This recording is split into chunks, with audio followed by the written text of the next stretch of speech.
Yes, you are now listening to the sound of Sports Reports is Ordered. And those sounds are brought to you by the one and only, the world-renowned, born in Texas, raised in VA, representing everything New Jerusalem. We want all of you to know, especially MAGA, that New Jersey was home to more than 200 skirmishes and battles during the Revolutionary War. You can't get more American than New Jersey. Don't bring feelings to a backfight. 1776. You know what I'm saying? You got me, your unorthodox statistician. Yes, I do believe in Joe Hendry. Yes, I do go left so much that you thought I was southpaw. Yes, I would never put my knee down like Tank did. Dodge and weave. I am 2-5.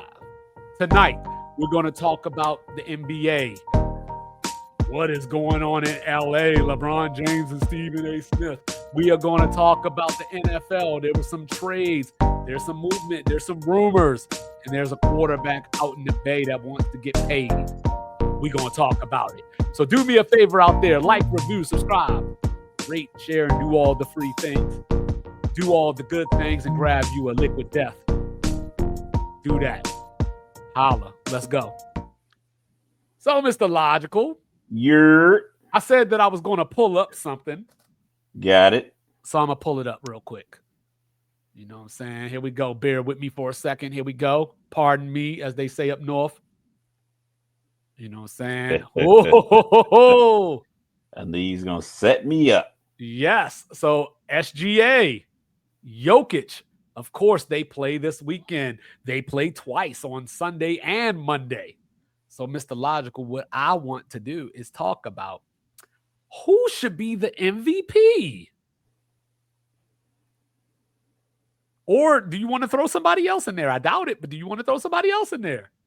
Realistically, the MVP award is a narrative-based award.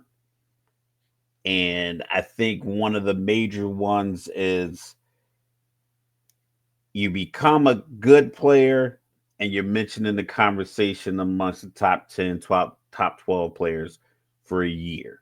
And then you go from being mentioned top 12 to being in the MVP conversation. Meanwhile, a guy that was already top 12 a couple years before, now they're front runners. So SGA has been mentioned in that top 12. And then last year he was in a conversation, but you had guys like Giannis, Luka, and then ultimately Joker were already kind of like in their own MVP stratosphere. I think now he's jumped into that race. And I think he's leading that race. And ultimately, everybody else has gone on this path. This is how they got their MVP for the most part. We remember Derrick Rose had like the 60, I think it was like 62-20 with the Bulls. And it was like such an outstanding season. He got it.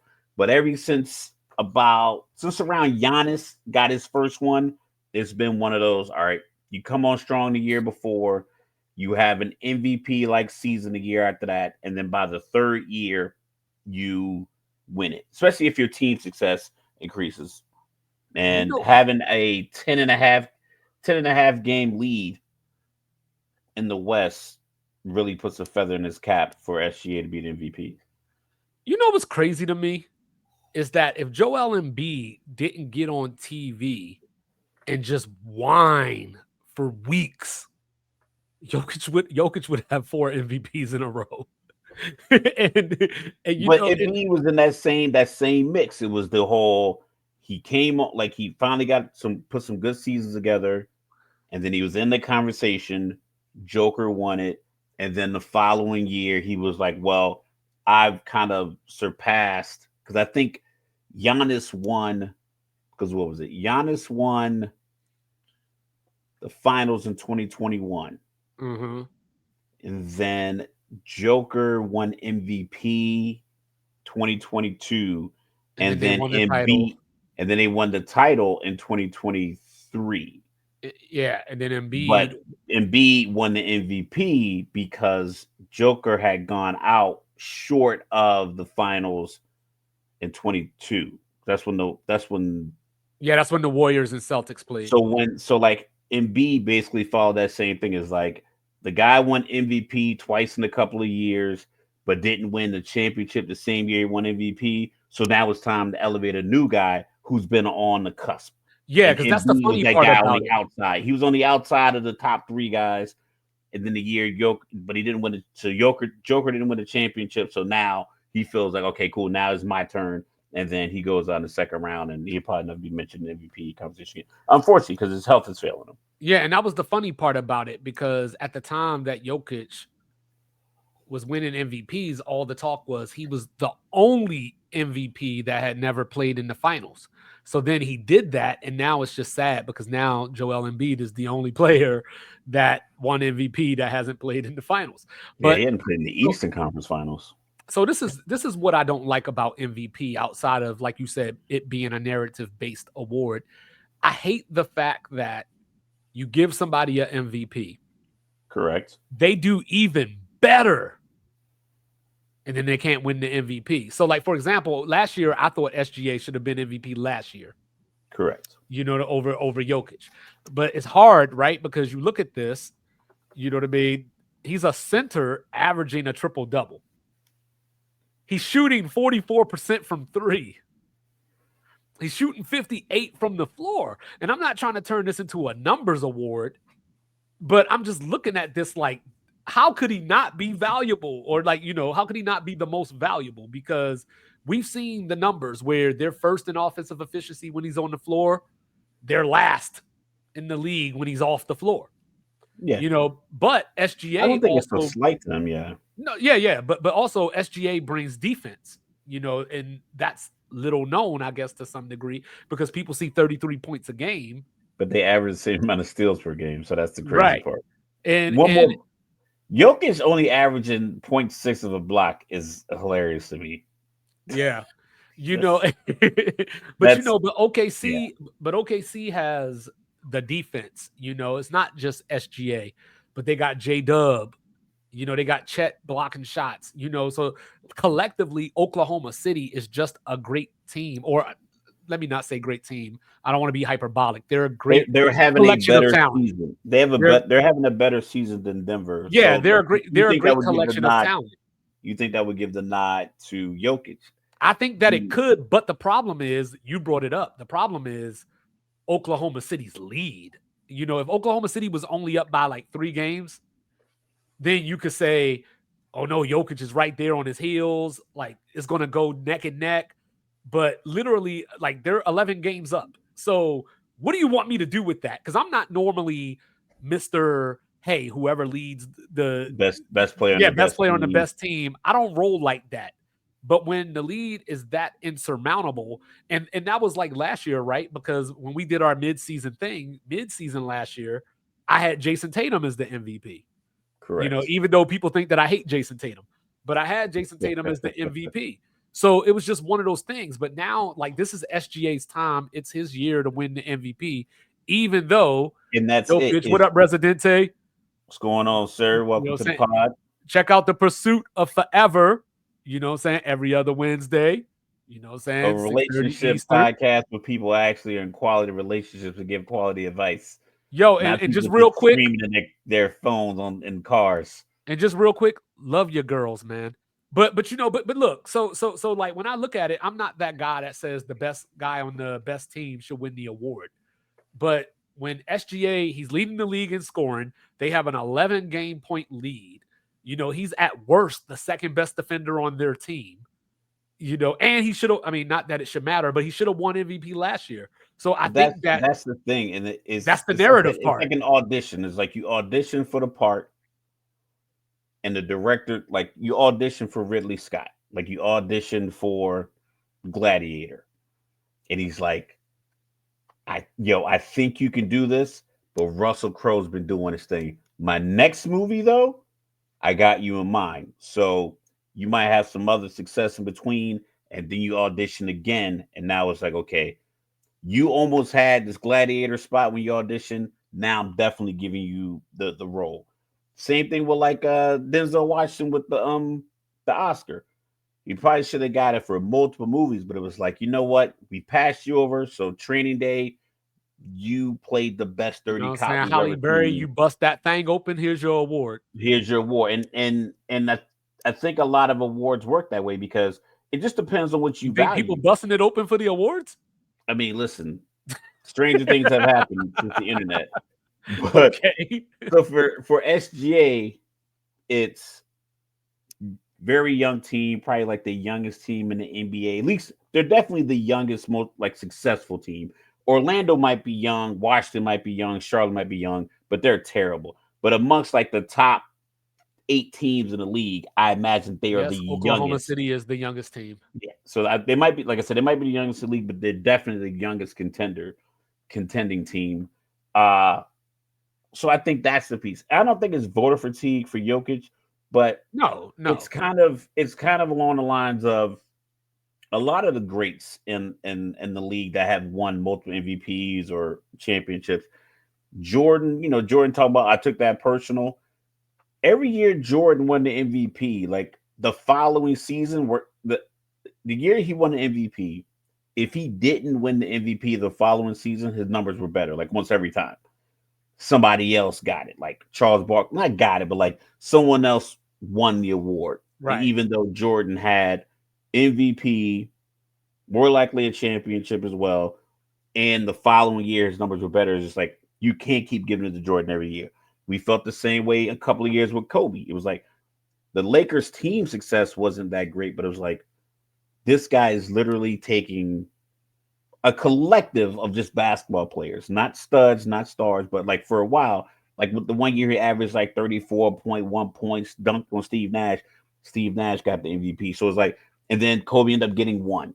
Well, And that's the then that best part. that stretch for LeBron, that 8 year stretch for LeBron, the Miami LeBron, because like the first Cleveland LeBron had a couple of MVP seasons there. I think he got two, and then he had the 8 year run going to East Conference Finals and then NBA Finals.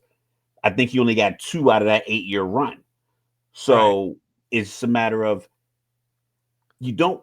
I don't want to say you don't want to just kind of just keep giving award to the best guy in the league because certain guys are going to be that. Jokic is going to be 28, 10 and 10, even though it seems crazy. It's just the way he plays. He plays efficiently that way. He's going to get those numbers. Just the same way LeBron's going to be 26, 27, 7 and 7. Luka's going to get you 38 and 8. Like certain players are going to get you that. You have to look at other things like youngest team in the league, the lead that you have in the West, the amount of talent that's in the West, the amount of quality like your top 4 teams in the West are you got OKC, Lakers, Nuggets, Grizzlies, Rockets right now are 38 wins. So 1 through 5 all have 38 wins. The East 1, 2, and 3 have more than 38 wins. So Yeah. it's like that. So you're just looking at the competition. Then there's not that many bottom feeders out west, and more of them in the East.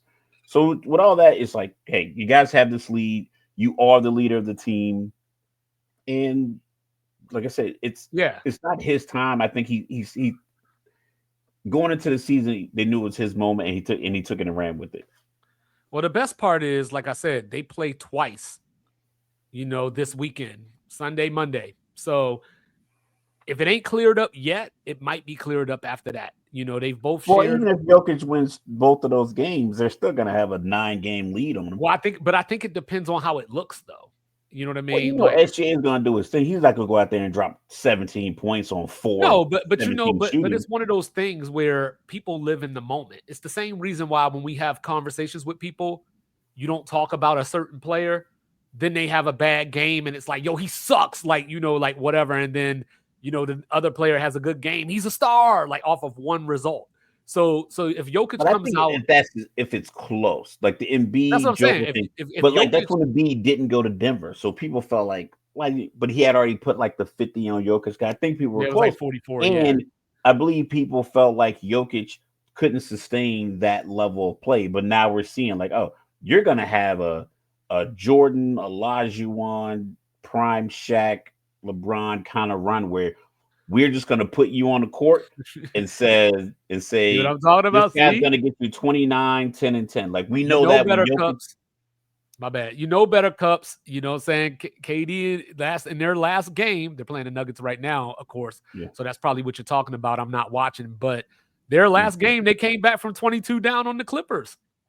You know what I Yeah, mean? but I So think he was talking about Katie was talking about the fans. He was like, "Yo, don't boo us." Like he's like, "It'll affect us more if you just stay walk out and home. leave." Yeah, No, he said if you just walked out and left. Like if you left, we would feel certain we would feel differently about it. yeah. But I'm gonna pull it up right now.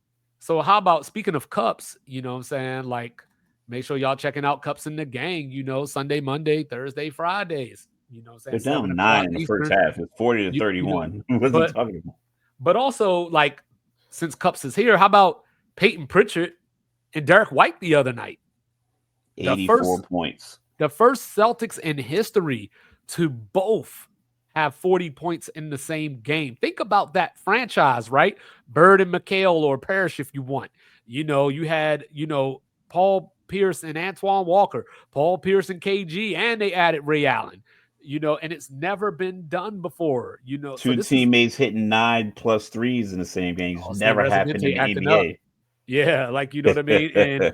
And I think it was Colin Cowherd that was talking about, are the Celtics better without Jason Tatum? Because there's something like 18-5, or I don't remember the exact number, but Yeah, he but says there stuff like that because he like does. that's He says yeah. stuff like He that for also a did reason. like the backwards hat on quarterbacks until Shador did it. Now he's all cool with Yeah, you know what I'm saying? But it. This guy's trolling on our shows. How you do this? I like it though.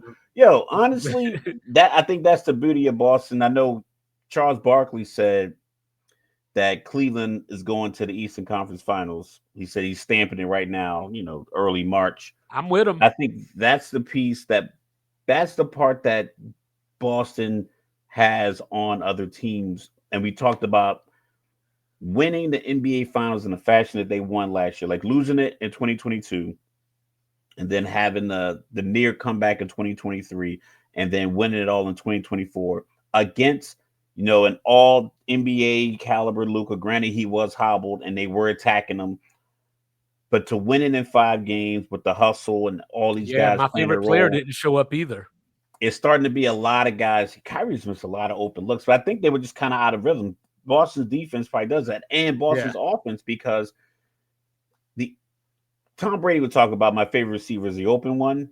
I believe Boston truly believes, like, yo, Hauser, listen, we don't care if you do anything else. Play the best defense you can against whoever their wing player is. But on that catch and shoot, you don't hesitate. You getting 10 shots. They all from behind the arc. They're going to be two in Yeah, the they shooting first, 48 two a in the game. second, three in the third, and three in the fourth. We're getting you 10 threes. You put them up. Try to hit 5 out of 10 if you can, but we'll take 4 out of 10 Right. just to stretch the floor. And I think Boston can do that more. I like Cleveland's bench. I like what they're doing, but we talk about this all the time. They're playing different teams every night for all these 82 games. It's rare you get a back to back. So you can play Washington and then beat Detroit, and then you go on a little Western run where you're playing Memphis, New Orleans, Houston, Dallas, San Still got to Antonio. disrespect the Pistons after all this time, No, huh? no, no, no. I'm just saying, like, you're playing different teams. So if somebody gets a What read up, on Mike? you late in the third or late in the fourth or middle of the fourth, it's like, okay, they can't lock that in and then see Donovan Mitchell again tomorrow night or in 2 nights and apply it. Where Right. in Boston, if somebody has a tendency, like one of these guys that comes off the bench has a tendency to get grabby, well, at home, Jason Tatum, you're probably gonna get that call. So when you switch this guy onto you, he gets a little handsy. Well, Take him to the cup. Now you're getting easy free throws. So like little things like that can happen in a 7-game series when right. you're playing about 7 games in 11 or so days. Yeah. So what That's I the do difference. like, so what I do like, in addition to the One Mic podcast, you know what I mean? Mondays and Thursdays, noon Eastern. What I like in addition to that is the pickup of DeAndre Hunter, because that was the thing that Boston had, right? They had Tatum and Brown that could just gang up on you on the defensive end. But Cleveland went and got DeAndre Hunter. You don't necessarily probably want him on the floor with Isaac Okoro for long periods of time. But during the course of a game, if you could find minutes, that's a deadly defensive combination. Just don't let Okoro shoot the damn ball. Like, Yeah, say, like, but like I said, in don't that shoot in the the damn matchup, ball. the 1 versus 2 matchup, I just believe Boston, because they have at this point 3 years So with pretty much the do, same do you think supporting cast. They know. I think it's more instinctive. Hence why But do you Derek think that White not? and Peyton Pritchard put up 84 points. Do you think that the fact that the game 7 wouldn't be in Boston kind of leaves it up in the air a little bit? Well, like you said, I don't think there's a Not because guy in Cleveland Boston. is intimidating, but it's just not Boston. Yeah, it's not Boston, but like I said, I think Boston's matchup, there's not a guy on Boston's rotation that you can leave open. Because Cornette's not going to be anywhere near the 3-point line. He's at the rim, 2 hands up, trying to block shots. So you can't leave him open at the rim because he's 7 feet tall. He's gonna get a putback. Hauser's gonna shoot it. Pritchard's gonna shoot. He can handle the ball. He has a bit of a green light when he's running that second unit. Obviously Tatum and Brown are 2 dynamic I'm gonna $300 ask you million a serious players. question, and I don't want you to laugh. Does Donovan Mitchell have another gear he can get to? I think Donovan Mitchell plays great in the playoffs. I think he's a matchup nightmare. I think he's a little shorter than some of these bigger wing guys, but he's strong. You know, you can see he puts a lot of work in the weight room, and he's explosive. And I don't think you need another gear. Like I don't think there's like another level you need to get to when you have.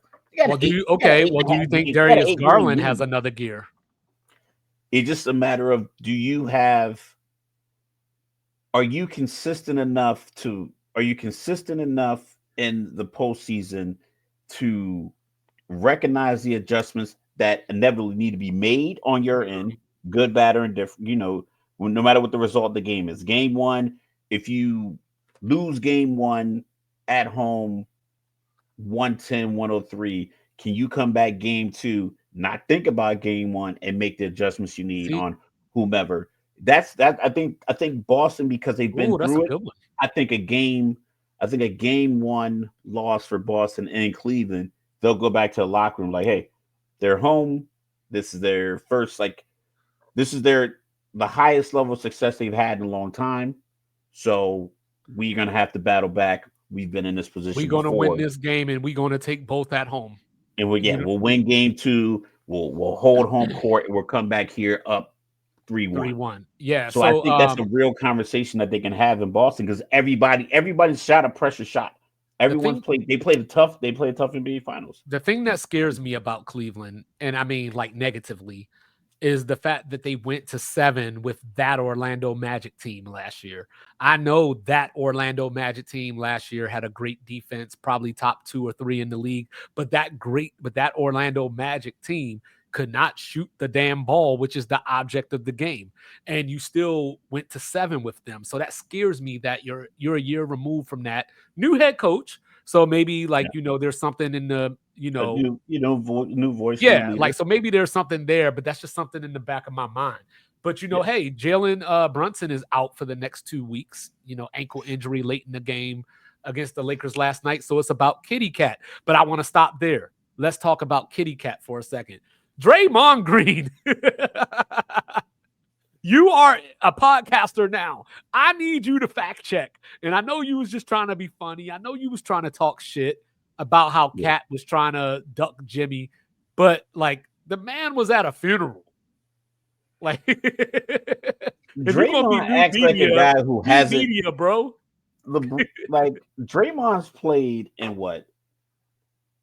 7 NBA Finals? 6 or 7? 6, because they lost to Toronto and Cleveland. Toronto and Cleveland. So he's played in 6 NBA Finals as a catalyst on 4 different championship teams. And then he comes out here and he's like, why are you concerned about Cat ducking Jimmy? It's irrelevant. It's not like Cat's on your team and you needed him to be there to beat Jimmy Butler on the other team. Jimmy's on your team. So if he's ducking him, it is what it is. It's not like you guys are in the same conference. It's not like, hey, I'm planting the seed so when we meet again, and exactly, fake bully, when we meet again in the playoffs, he guys edge up. If you was talking about like Malik Monk or somebody out west or SGA or something like that, bring up a Kentucky dude, 2 Kentucky dudes for no reason.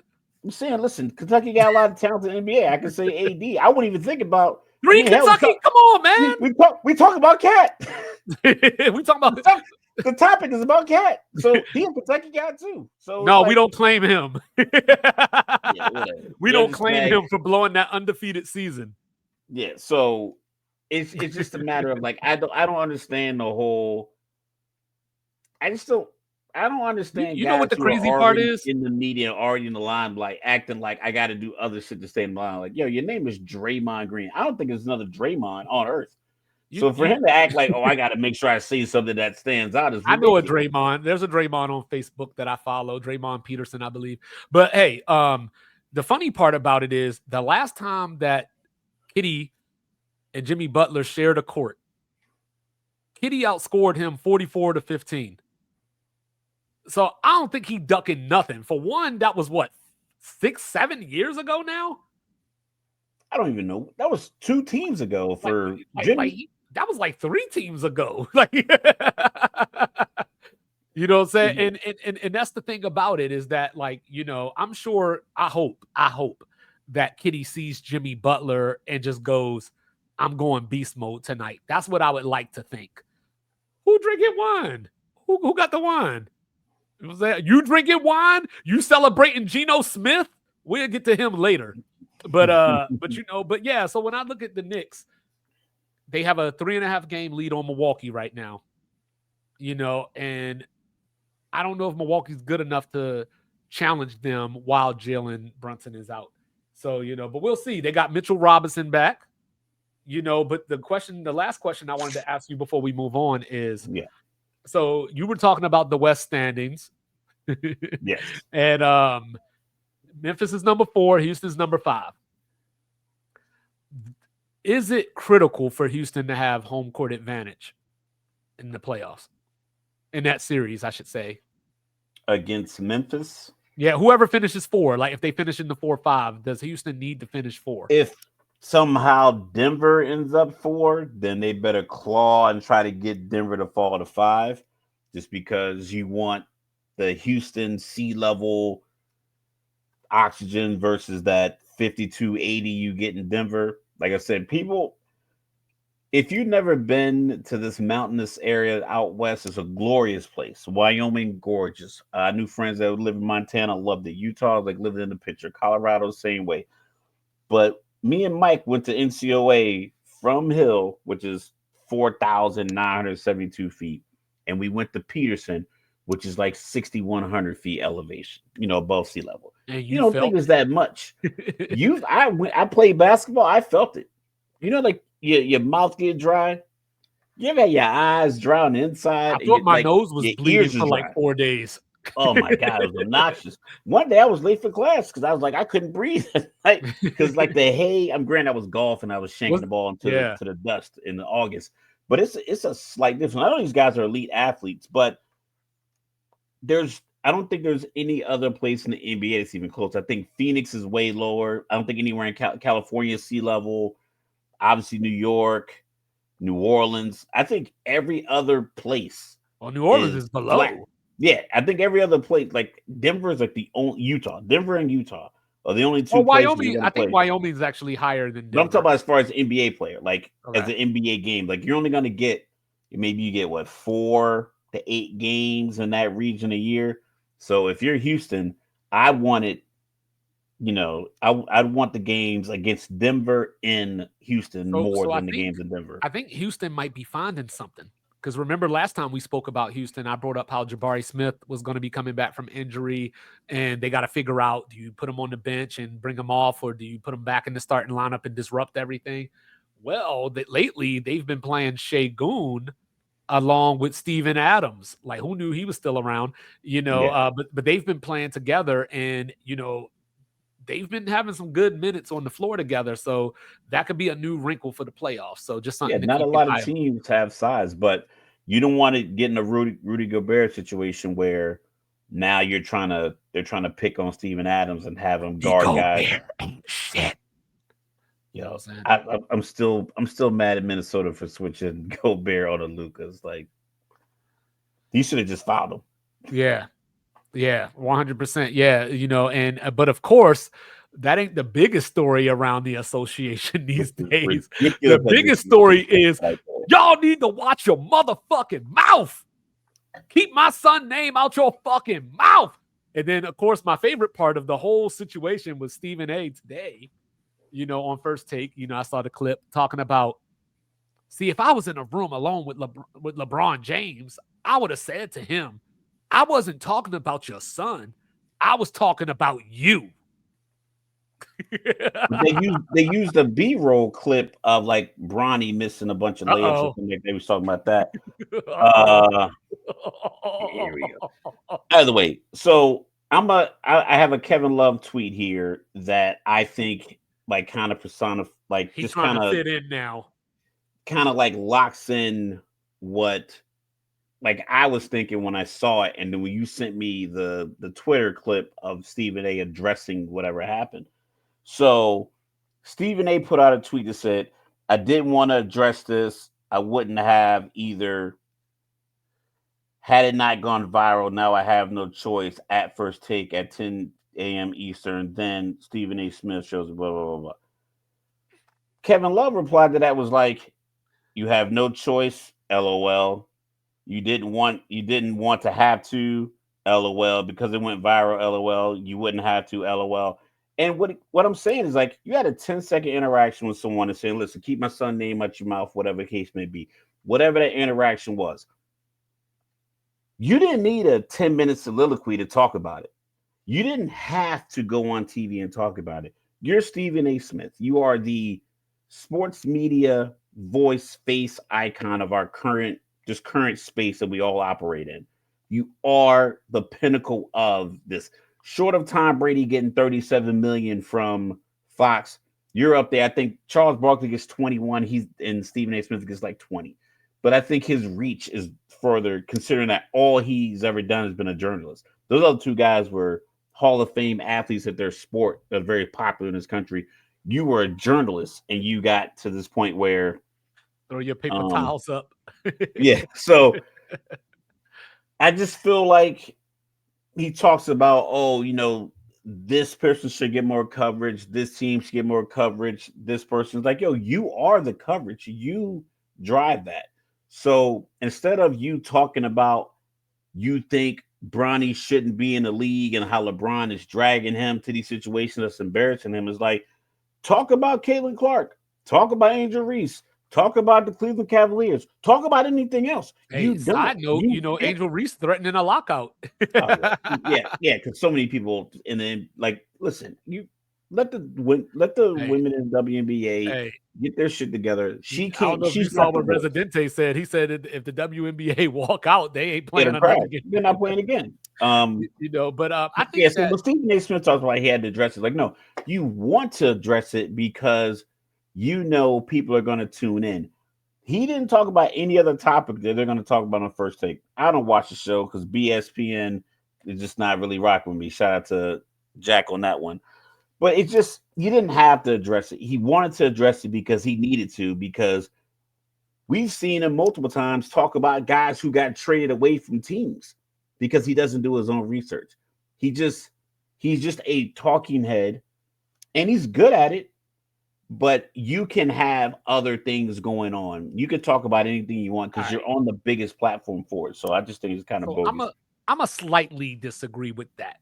You know what I mean? You know damn well in the world that we live in, if Stephen A did not say anything about that, people would have been on his neck. People would have been like, you talk about everything else. You always yelling, you always bloviating, to use his word against him. Yeah. Like you're doing all these things. Had Stephen A not said anything, it would have like the story wouldn't have went away. So like I do believe. But is it a story that required him to send a tweet out about it? Are people not going to watch if the people who watch First Take?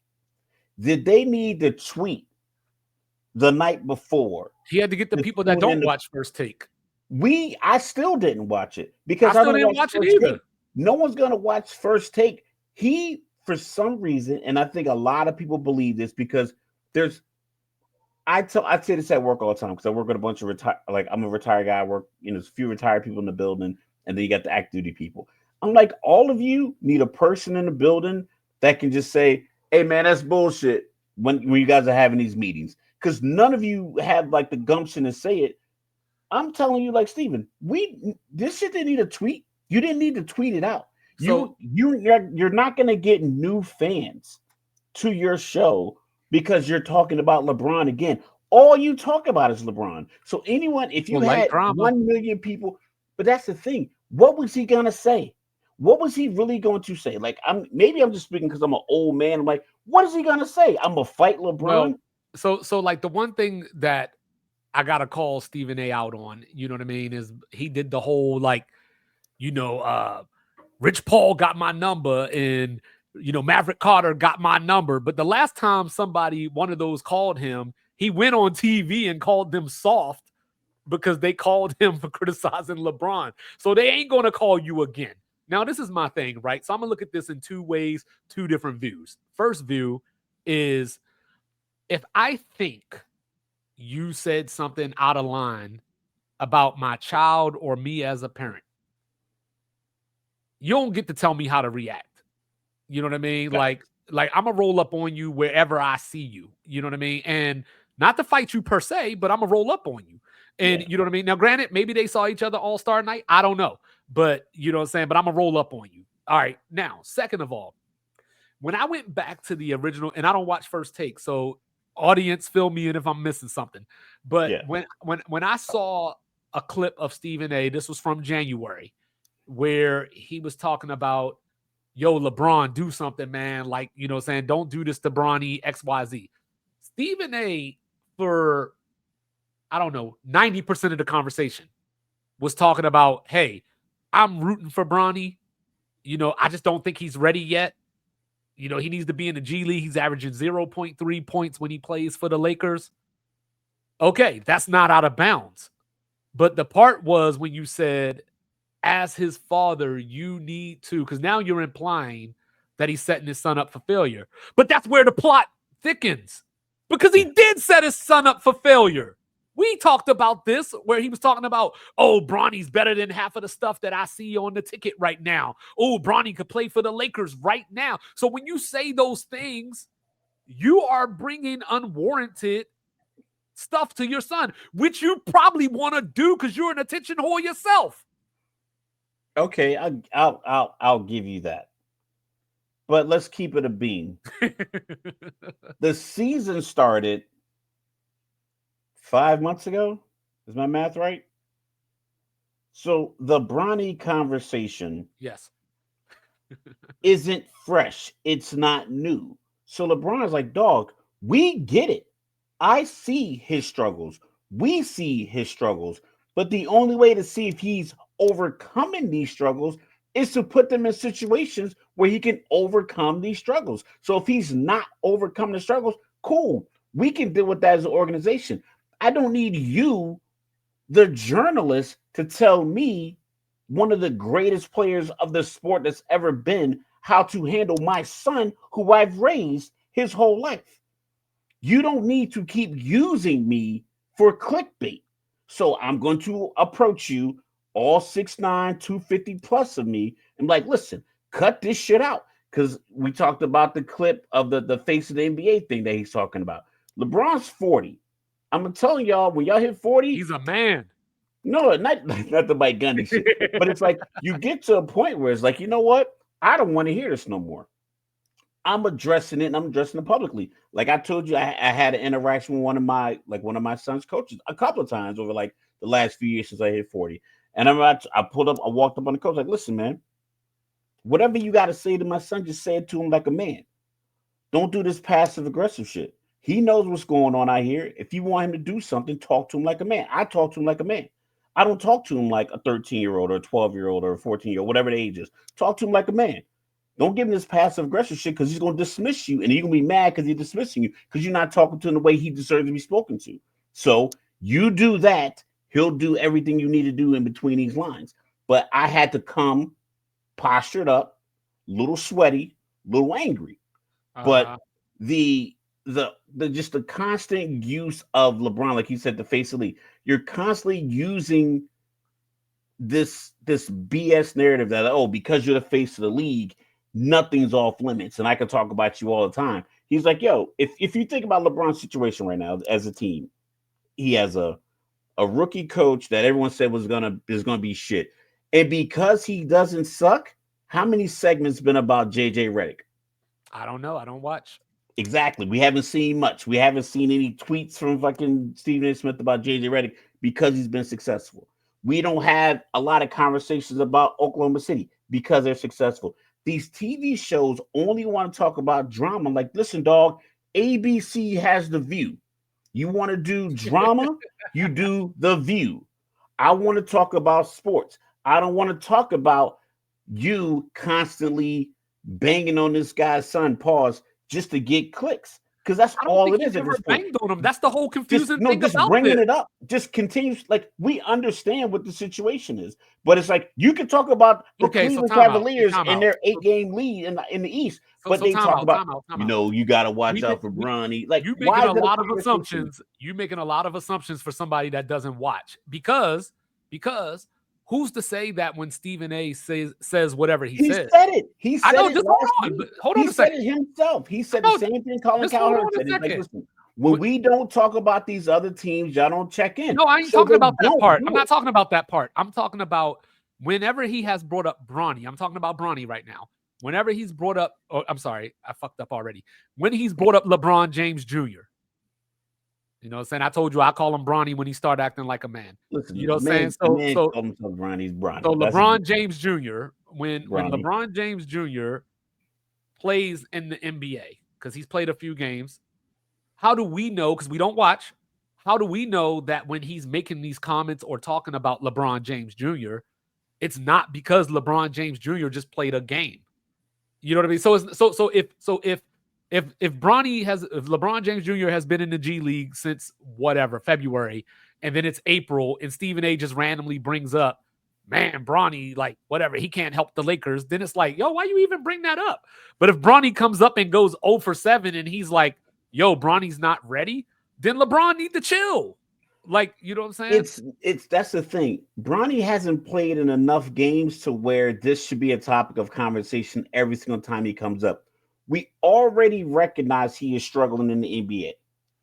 I'm simply saying Stephen A. Smith and Colin Cowherd and all these guys who are getting all this money to talk about sports, they say it all the time. I talk about the Lakers because you guys don't tune in when I talk about anybody else. And that's it. It has nothing to do. Bronny dropped like 30-something in the G League. You think that was a segment on First Take? No, because it was the Probably G League. not. Because it's the G League. How many games do you think Junior has played for the Lakers? If I had to guess, I think he probably played like 15. He played 18 games. Okay. Yeah, he's not doing great. I'm not fronting. I'm not acting like he's out here. I'm not talking about that. I'm not talking about that. I'm just saying for Stephen A. to talk about him. If LeBron wasn't in the league, and if for some reason Jerry Jones had to move the Cowboys to St. Louis and sell the team, they'd have nothing to talk about. And that's my problem, is the fact that you had an interaction with a grown man on the sideline telling you, yo, keep my son's name out of your mouth. And then the next day you go on TV and talk about how the man told you to keep this information out your mouth. You remember, what the fuck else are you, like, do you not, are you dumb? Like, are you dumb? Like, that's my problem. It's like, why do you? Is you stupid or is you dumb? You stupid, is you dumb? And that's my problem. It's like, yo, talk about something else. He could have literally said this. It could have been a 60-second thing. Like, listen, me and LeBron have not always seen eye to eye. I respect him. I respect him as a player. I respect him as a father. I think he's one of the greatest players in the league. He had, words for me, and I understand that. But going forward, I want to keep our relationship professional. Like I said, I have great respect for him and his family and everything they've done for the league and everything he's done for the league and everything and the example that he has been for players, for men, for black men, whatever case may be. So respectfully, I'm going to keep it there from that. And, like I said, me and LeBron, we obviously have a relationship. I have all the guys' information. We'll talk about it later. But as far as like this show, I want to respect his wishes. Granted, yeah, people will keep talking about it, But then at least he can be like, hey, people keep bringing it to me. And the conversation can come up. And then people come on the show and he can be like, hey, listen, like I said, blah, blah, blah, blah. But he didn't have to send out a tweet about it. That's my problem. I agree with that wholeheartedly, but but so that's the epicenter of the problem is like the fact that you're clamoring for attention when you have the biggest platform on planet Earth to talk about sports. On the things that you brought up, though, I would be remiss if I didn't bring up, apparently, Perk going bust Chuck's head. Listen, I get it. We tend to be something about that in a second, Mike. Okay, what if you don't believe that? Because I'm gonna tell you what I think happened, but go ahead, Raph. I get it. I just went on a rampage about Stephen A. Smith. My problem is, Stephen A. Smith claims to be an old school guy. And I get that he's navigating this new market. It's a market you and I are trying to figure out. Just like how do we expand our audience? How do we get to the point where, because we've had conversations on this show, and then a couple of days later, we send each other tweets or videos or clips of people on TV saying exactly what we said on the show on a Tuesday night or a Monday night. But our shit is more John Blaze than that. Yeah, I'm saying, so like I get it that everyone wants to be on these platforms, including us. Get him, Raph. Get him, Raph. Get him. John said, "Let it be." Kobe was never so. Kobe went on TV and said that Carmelo and Shaq cheated on their wife. Like he said that out loud. Like let's not front. Hey, let's keep it a bean. Let's keep it a bean when we talk about beans. He didn't get on TV and say Carmelo and Shaq cheated on their wife. He told people that out loud. I ain't gonna lie. I despise everything about Karl Malone with every fiber in my body. But when that motherfucker said I'm hunting little Mexican women, that shit was hilarious. But anyway, this is what I think, Mike. I think that LeBron James. You stop, Raph. I think that LeBron James is the type of dude. He likes a little grease. He likes a little glaze. And so when you go against the grain, against the grain, he has it out for you. So what I think happened, no facts. What I think happened is Stephen A. was one of the people in the media that didn't really talk negatively about LeBron for a long time. Now, when he did start talking the negative, I don't know if something happened, or I don't know if just whatever. Like Stephen A. started talking more negatively about LeBron, and then Stephen A. is like, "Oh yeah, LeBron doesn't talk to me. Like we just walk past each other, say what's up. We don't got nothing going on." Now Draymond and them ain't talking to him because of this whole situation or whatever. So I think that we're starting to see that because remember with Kevin Love, right? They're not talking to LeBron. They're not talking to Stephen A. But remember with Kevin Love, for example, LeBron did the whole, why fit out when you could fit in and all this kind of stuff. Now Kevin Love's, hey, so did you have a choice? Did you have that's his dude? Like, I mean, I think, like I said, Kevin Love, he kissing that ass. Kevin Love's tweet aligned exactly with what I was thinking when you sent me the clip. It's like, you don't have to go on TV and gossip because that's not sports talk. Try to get on his good side. The same way that I brought up Perk, right? The same thing that I brought up about Perk. Perk was Mr. LeBron James. For everything people think that Skip Bayless does, Perk was the antithesis of what Skip Bayless was doing. Perk said one thing about Bronny one time, and then that shit went down south or whatever you want to call it. I think people are forgetting that is that man's son. So yes, what? People are allowed to talk about your son as long as it's basketball. I ran up on fucking lacrosse coaches talking about my son. If they are talking about basketball, I can talk about your son. Just like I said earlier, right? Just like I said earlier, I joke around on here and I be like, "Yo, Julius Randle can't play." My buddy. Don't try to be my buddy. It's not about being buddy. It's just saying what you. Okay, so time out. We talked. So before we came on, right? I was talking about Josh Allen. I'm a Josh Allen fan, right? There's going to be times that I say negative things about Josh Allen. There's going to be times that I say positive things about Josh Allen. That comes with the territory. I make jokes about Julius Randle, even though they're not really jokes because I think he sucks. But I don't disrespect him on some like, yo, he's a bitch, or like I think any of this. Yeah, I but just you say also I don't don't think like that his use game. him for. You don't use his star power to get your buzz. You don't use his connections and resources, whatever the case may be. You Right, don't use and that's what him I'm saying. to ascend to your position and then If switch up. That's my. I if you think people say are kind something of forgetting. negative Like, about listen, Bronny and it whatever has to you do with say about basketball, that's LeBron, his shut up. son. That he's gonna say it. He's gonna have his feelings about it. I understand how he feels about, like, you talking Okay, about. okay, Because okay. that's So his your kid, son, and I get your that. son is out here, in the NFL or something, and some reporter is like, "Oh man, I don't know, man. I don't think he's built for this." Like you gonna be like, "I'm going up to that station tomorrow." Listen, once again, I am not a person that says I would do this, but I try to understand in the framework of, like, I this don't man. understand it. Well, if you think about all of the media coverage LeBron has had for his whole basketball career. Yes, it has made him a lot of money. It has gotten him a lot of acclaim.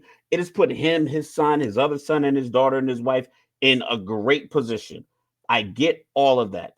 But it's not as if he can't be like, listen, dog, come on. Like, we get it. Can you cut it out? Like, it's getting excessive that everyone's like, we see whatever level of success Bronny is currently But having. It's like, you did it. he went to the league. He's trying to make No, he's his the life better one for that his said kids. this dude is better than what I'm seeing on the NBA ticket. Yes, He's and the one that he said said this that a dude couple. could be on the Yes, Lakers no, right that's now. the confident dad. LeVar That's Ball. fine. That's LeVar fine. Ball said Okay, Lonzo okay, was okay. better Time than out. So Steph what do we Curry. do, right? What do we do, right? If I sit up here and say, yo, Oklahoma City is going to win the title, which I said back in July. You know what I'm saying? If Oklahoma City doesn't win the title, people are going to be like, 2-5, what the fuck was you on? 2-5, what was you you think I'm supposed to be like, bitch, But I'll punch you in your face. You know what you I'm could. saying? You're like, what the But fuck? I Listen, won't I because made a I ain't built prediction. like that. It didn't pan out. Like legit. Dick riders. Can we stop saying dick riders? We're grown men. Can we I'm stop just saying saying, dick look, riders? Can no we cap, stop no saying dick glizzy, no riders and glazing. You know glizzy what I'm saying? and LeBron has got glazing? his Can fair we share of glaze. open up the dictionary and have a, like, I'm sick of No, people like saying dick the thing riders. is If though, you like don't like someone, you don't like them. I get it. But my problem is, people are using these celebrities for clout and acting as like they're not supposed to have human feelings. I don't want you talking about my son. I don't care how bad he is at the sport. It is what it is. Yeah.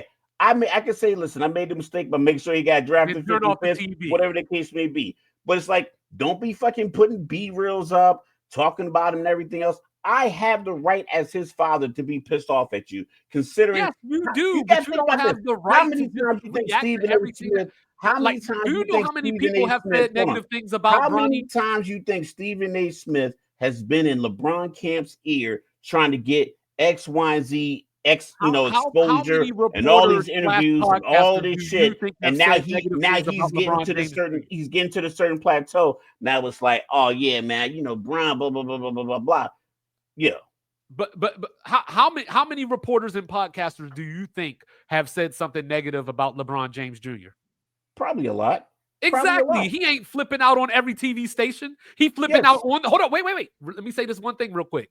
The same way that you're saying that Stephen A. is trying to use LeBron and Bronny for clout is the same reason that LeBron is going after him and not anybody else.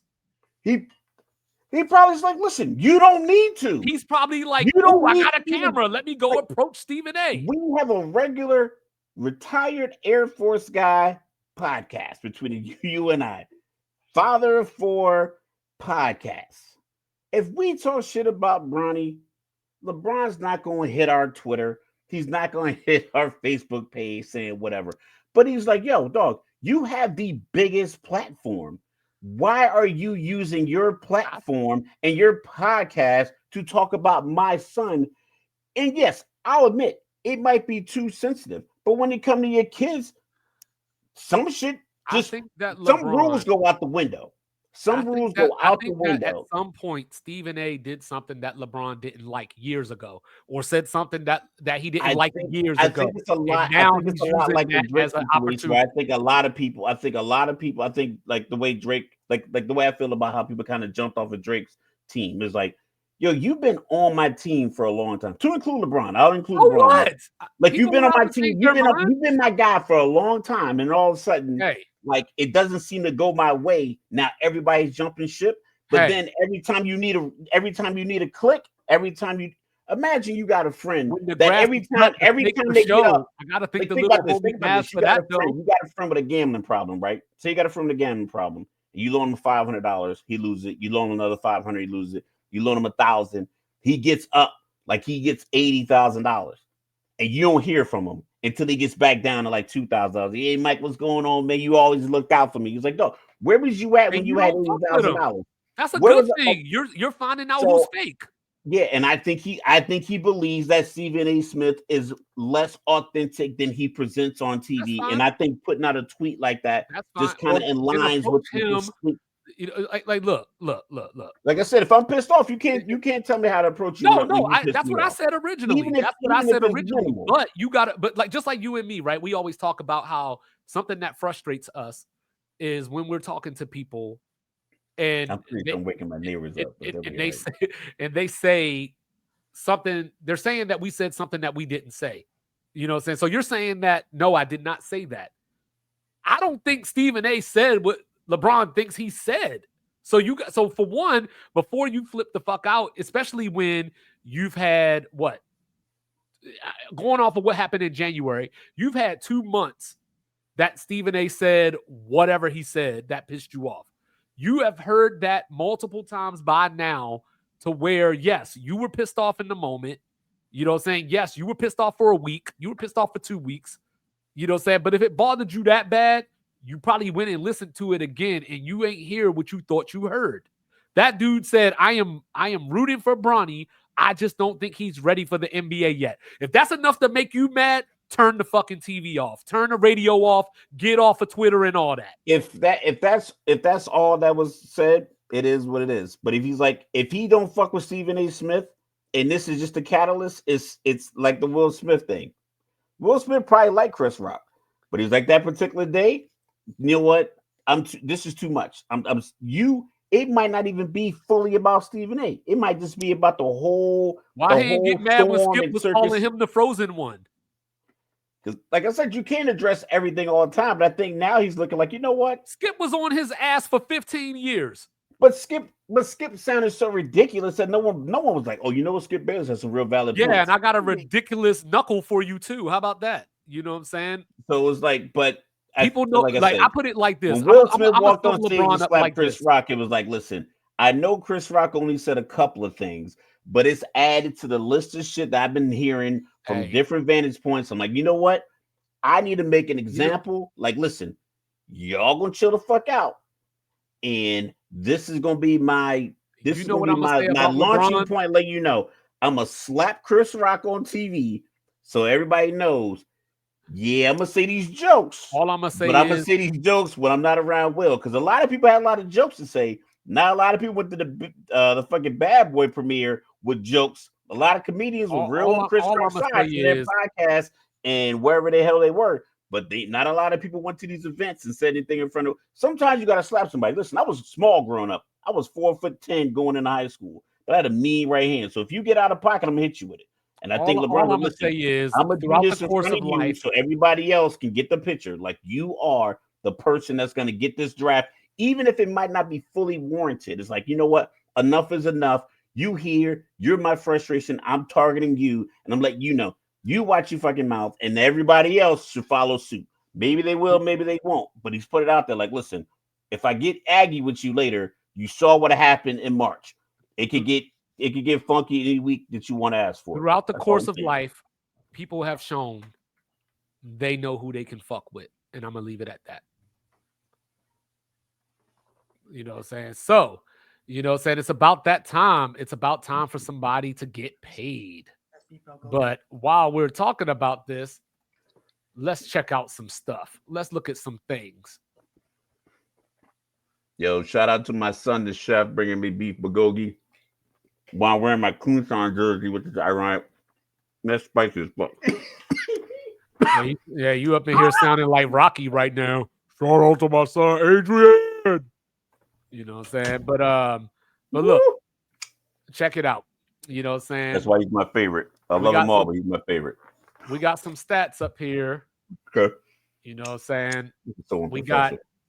we got the one and only Tua Tunga Viola on the right. We got one Brock Purdy in the middle. On the left, we got Mr. Daniel Jones. So the reason I pulled up Daniel Jones in Oh, particular, that's a surprise you had for me. You didn't tell me yeah, who the third guy was. yeah. You sneaky motherfucker. So this is the thing that I wanted to do. So Brock Purdy's due to get paid this summer or this spring, whenever. And I was thinking about it because my initial thought was, is he worth the Daniel Jones deal? But then it was like, well, he's made an NFC championship game. He's made a Super Bowl, and was seconds away from winning that Super Bowl. So I can't treat him like Daniel Jones. Was he the MVP of that Super Bowl? No, Okay. I'm no. not saying but like he didn't play like the MVP. So his presence in the Super Bowl shouldn't be I wouldn't even factor that into the It's contract. not about the presence. It's about so a lot of times we have conversations more so in basketball and we Okay. say things like, can you win with that dude as your number one? You know what I'm saying? So can you win with Brock Purdy as your quarterback? That's the question. You know what I'm saying? You made it to the Super Bowl with him. So you would think theoretically, yes, you could win a Super Bowl with Brock Purdy.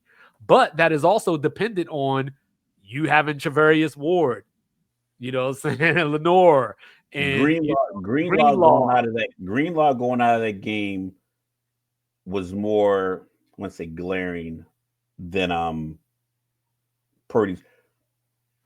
Right.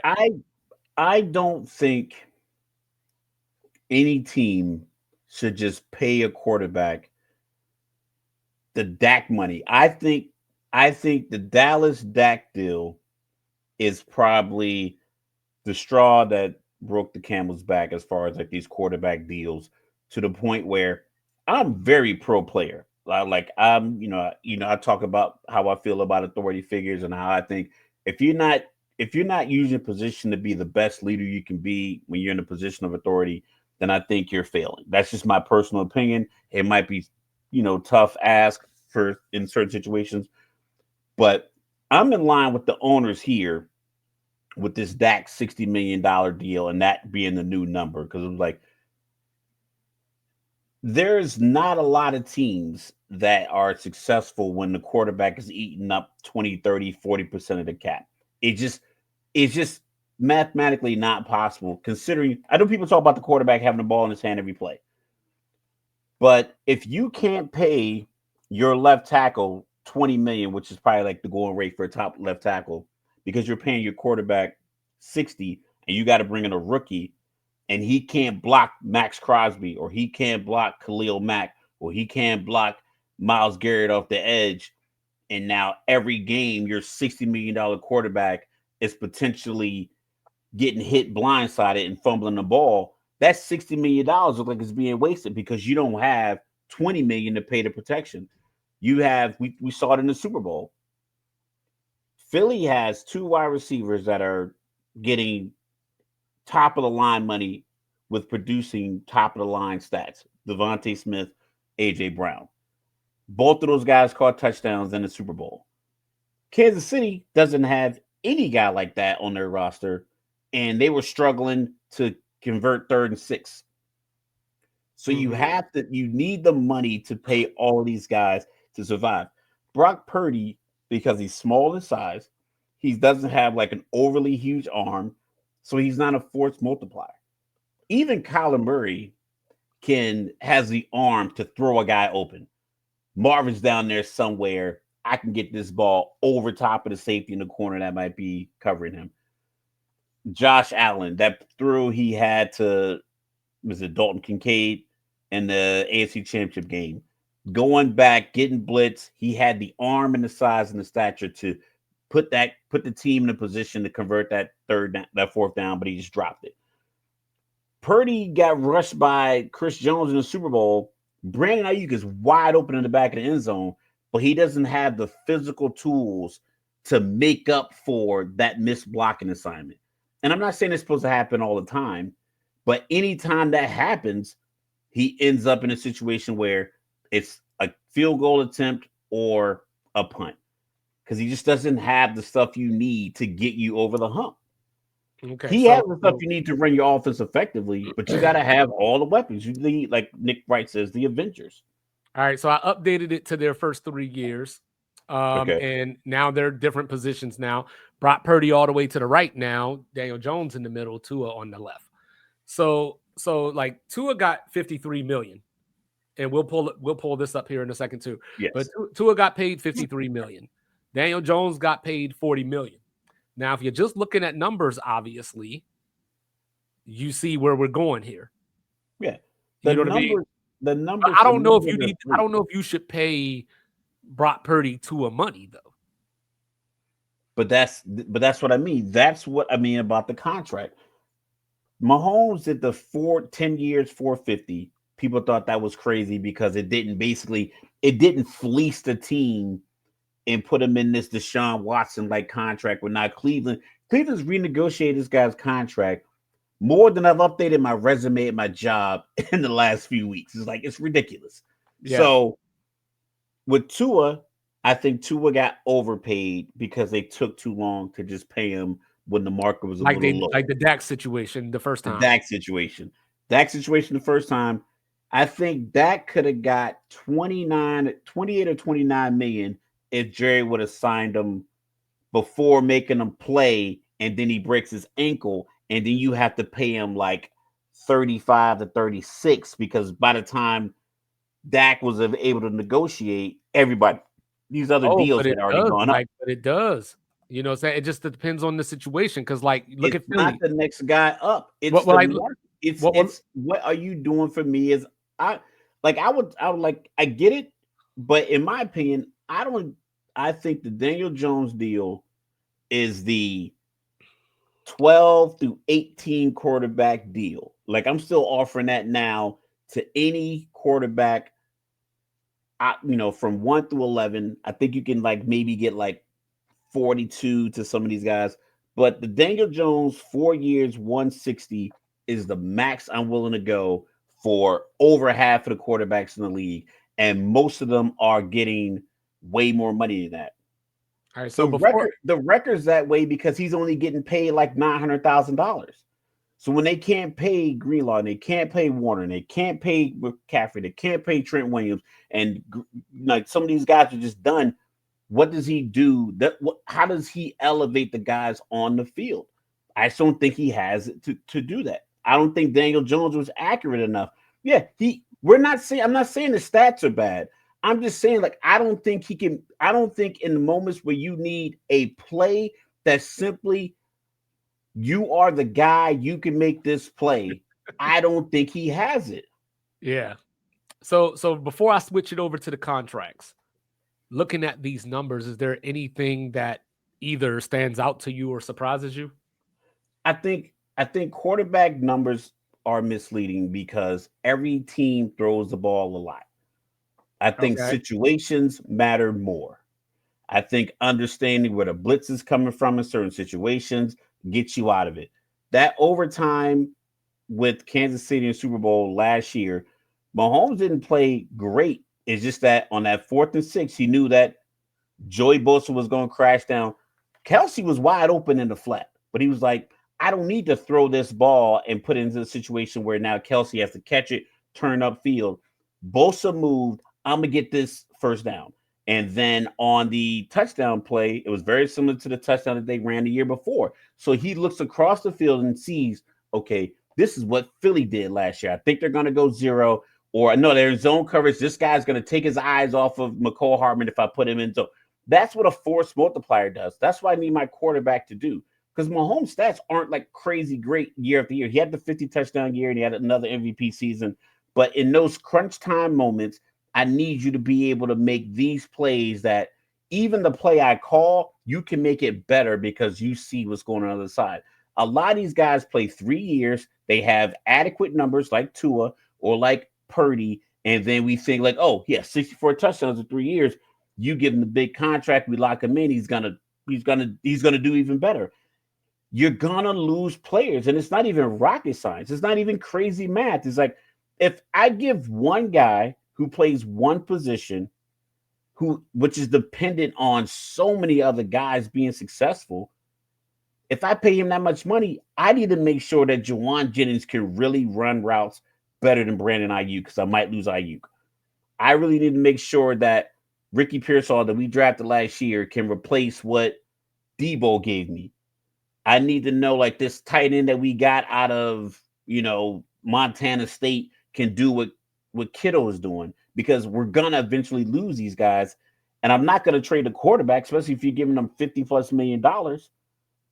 It's like I need you to do certain things. I need you to be a force multiplier on my team, and if you aren't, it's gonna show.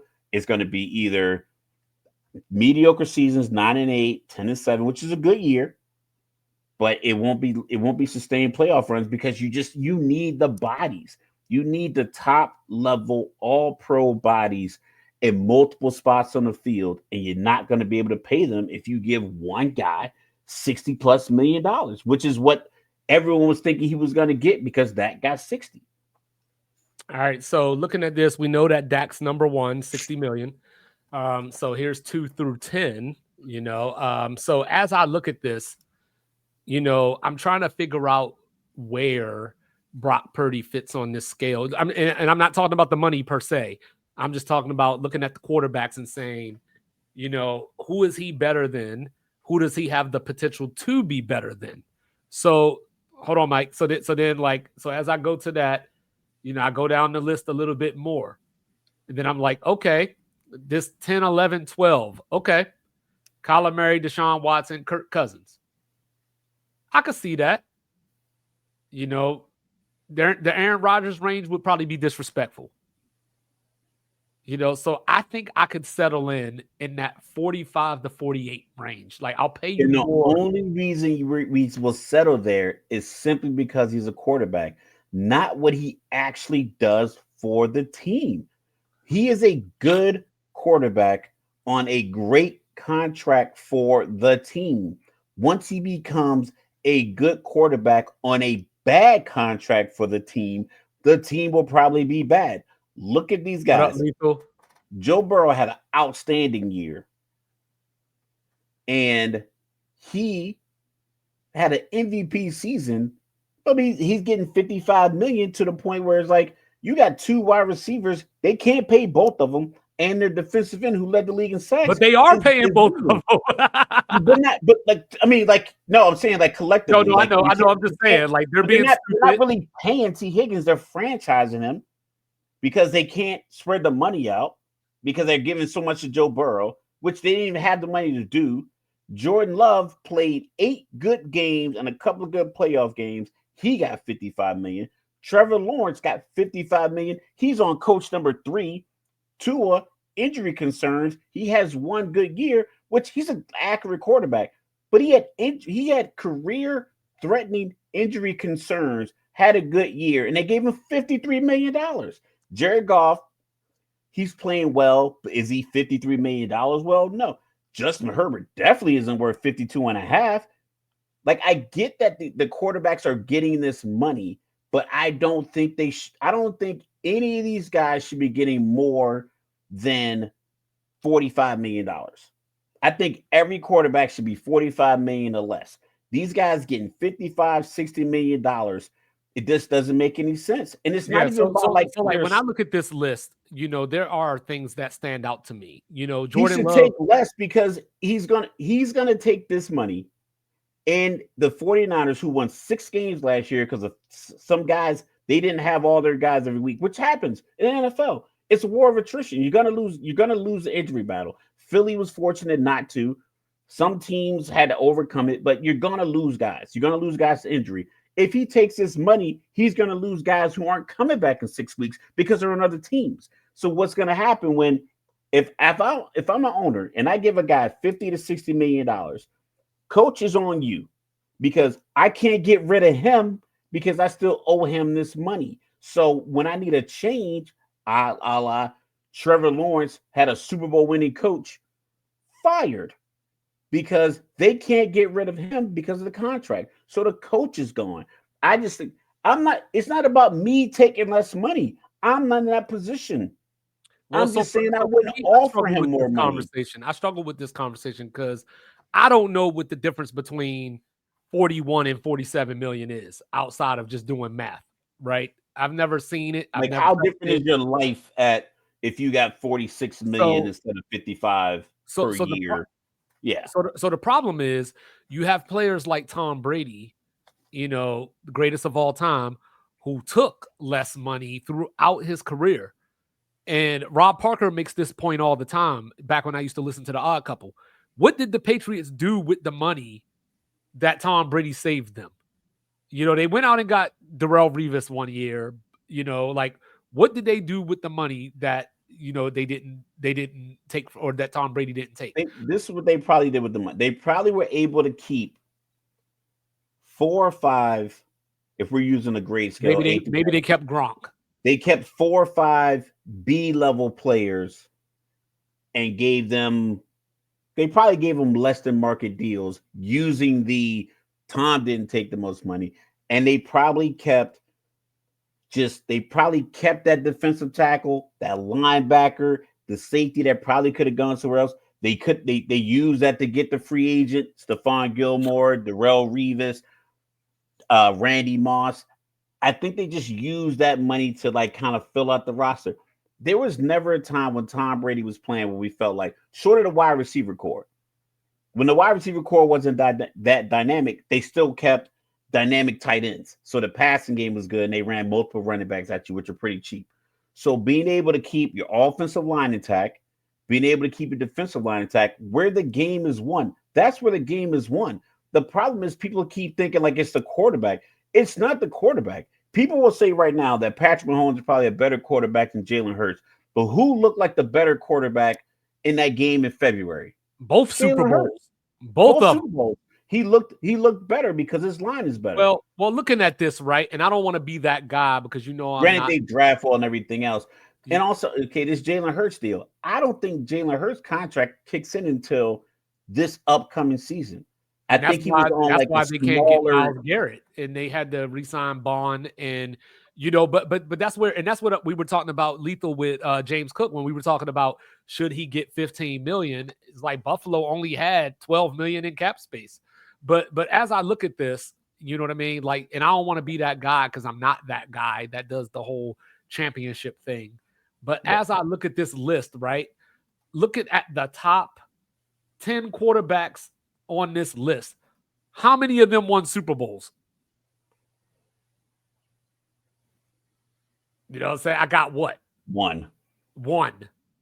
You know what I'm saying? Two, One, two because Kyler played. Murray is number Well, 10. three played in Super Bowls between Jared Goff, Joe Burrow, and Jalen And Hurts. Jared Goff didn't even play in that Super Bowl on this contract, did he? I don't think he played not on that contract, but as far as talent. But like I said, Oh, the that's a good question. playing What in you a Super Bowl, to me, I don't want to poo poo it because And I think the answer is no, lethal, but it is an accomplishment in and of itself. But the quarterback contract, like I said, at this point, I am on. I know the owners have a lot of them have billions of dollars, except the Bengals. Apparently, they're only broke ass on an NFL owning franchise, maybe Chicago. But there's nothing disrespectful about you getting $45 million to to play quarterback in the NFL. Anything above 45 is just too much. Look what Kirk Cousins did with his 45 million that he got from Atlanta. He played like 13 games. He played 5 in a row poorly and got benched for a rookie.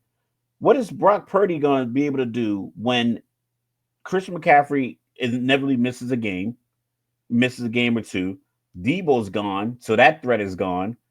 they're talking about Brandon, trading Ayuk. they're talking about trading Ayuk. Kittle's a year older. It's like Trent Williams a year older. Trent Williams a year older, and I think he's still trying to potentially. He might even hold out for money. We don't know how that works. I just feel like the team in and of itself has a lot of holes to fill, and Brock Purdy isn't.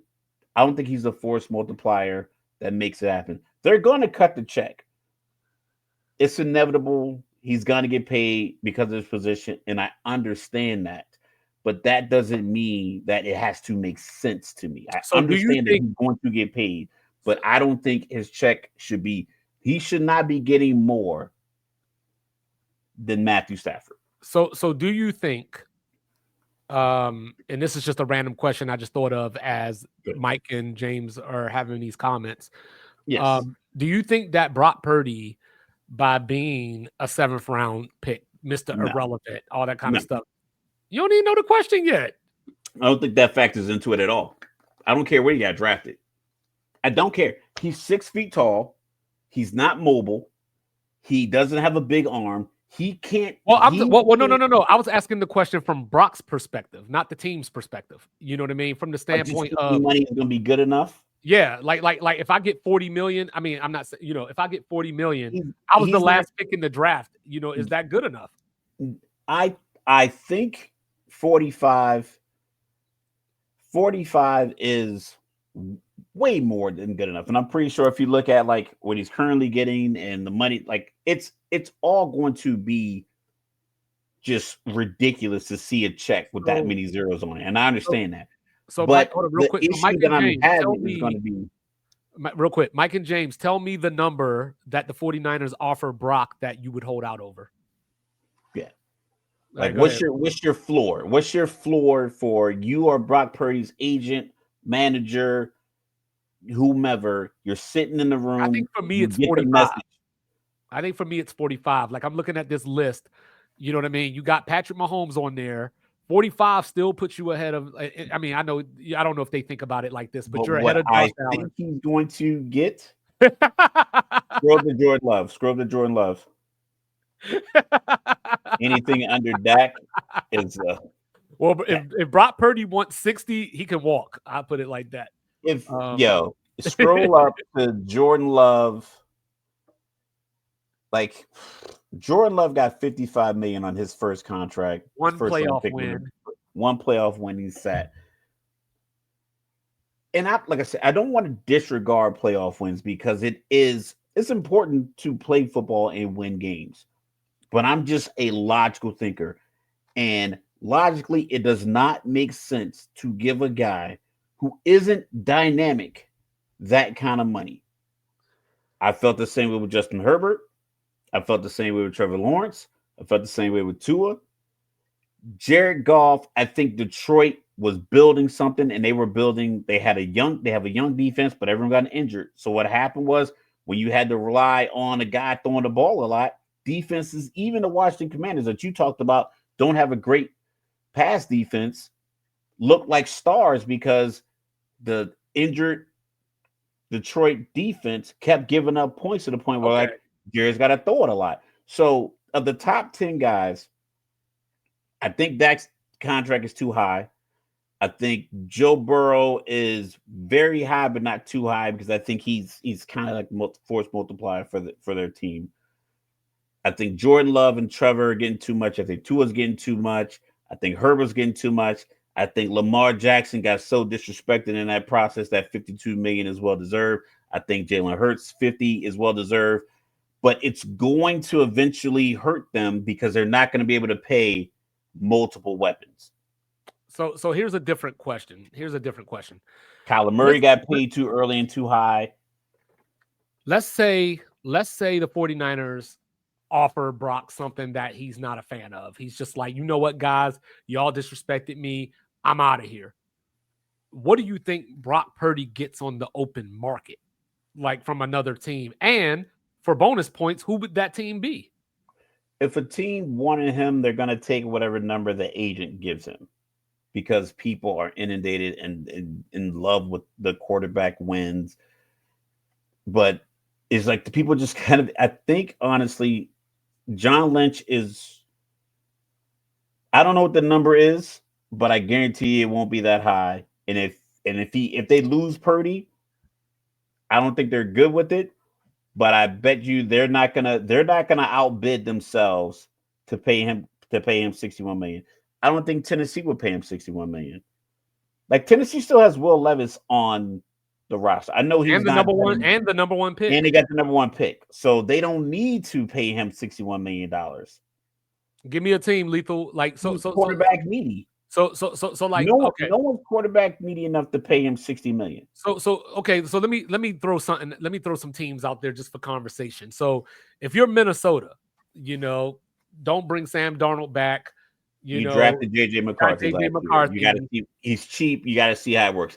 We've seen this play out. Like it's not like a secret. It's not like I'm inside information. It's like young quarterback that plays well with a bunch of Avengers around him is the best way to win Super Bowls. The best way to win playoff games. Russell Best way to Wilson went on that rookie contract. Tom Brady won on a rookie contract. Mahomes went on a rookie contract. Jimmy Garoppolo had a favorable contract, didn't win. Matt Ryan had a big contract. Lethal, I like the way you're thinking, Lethal.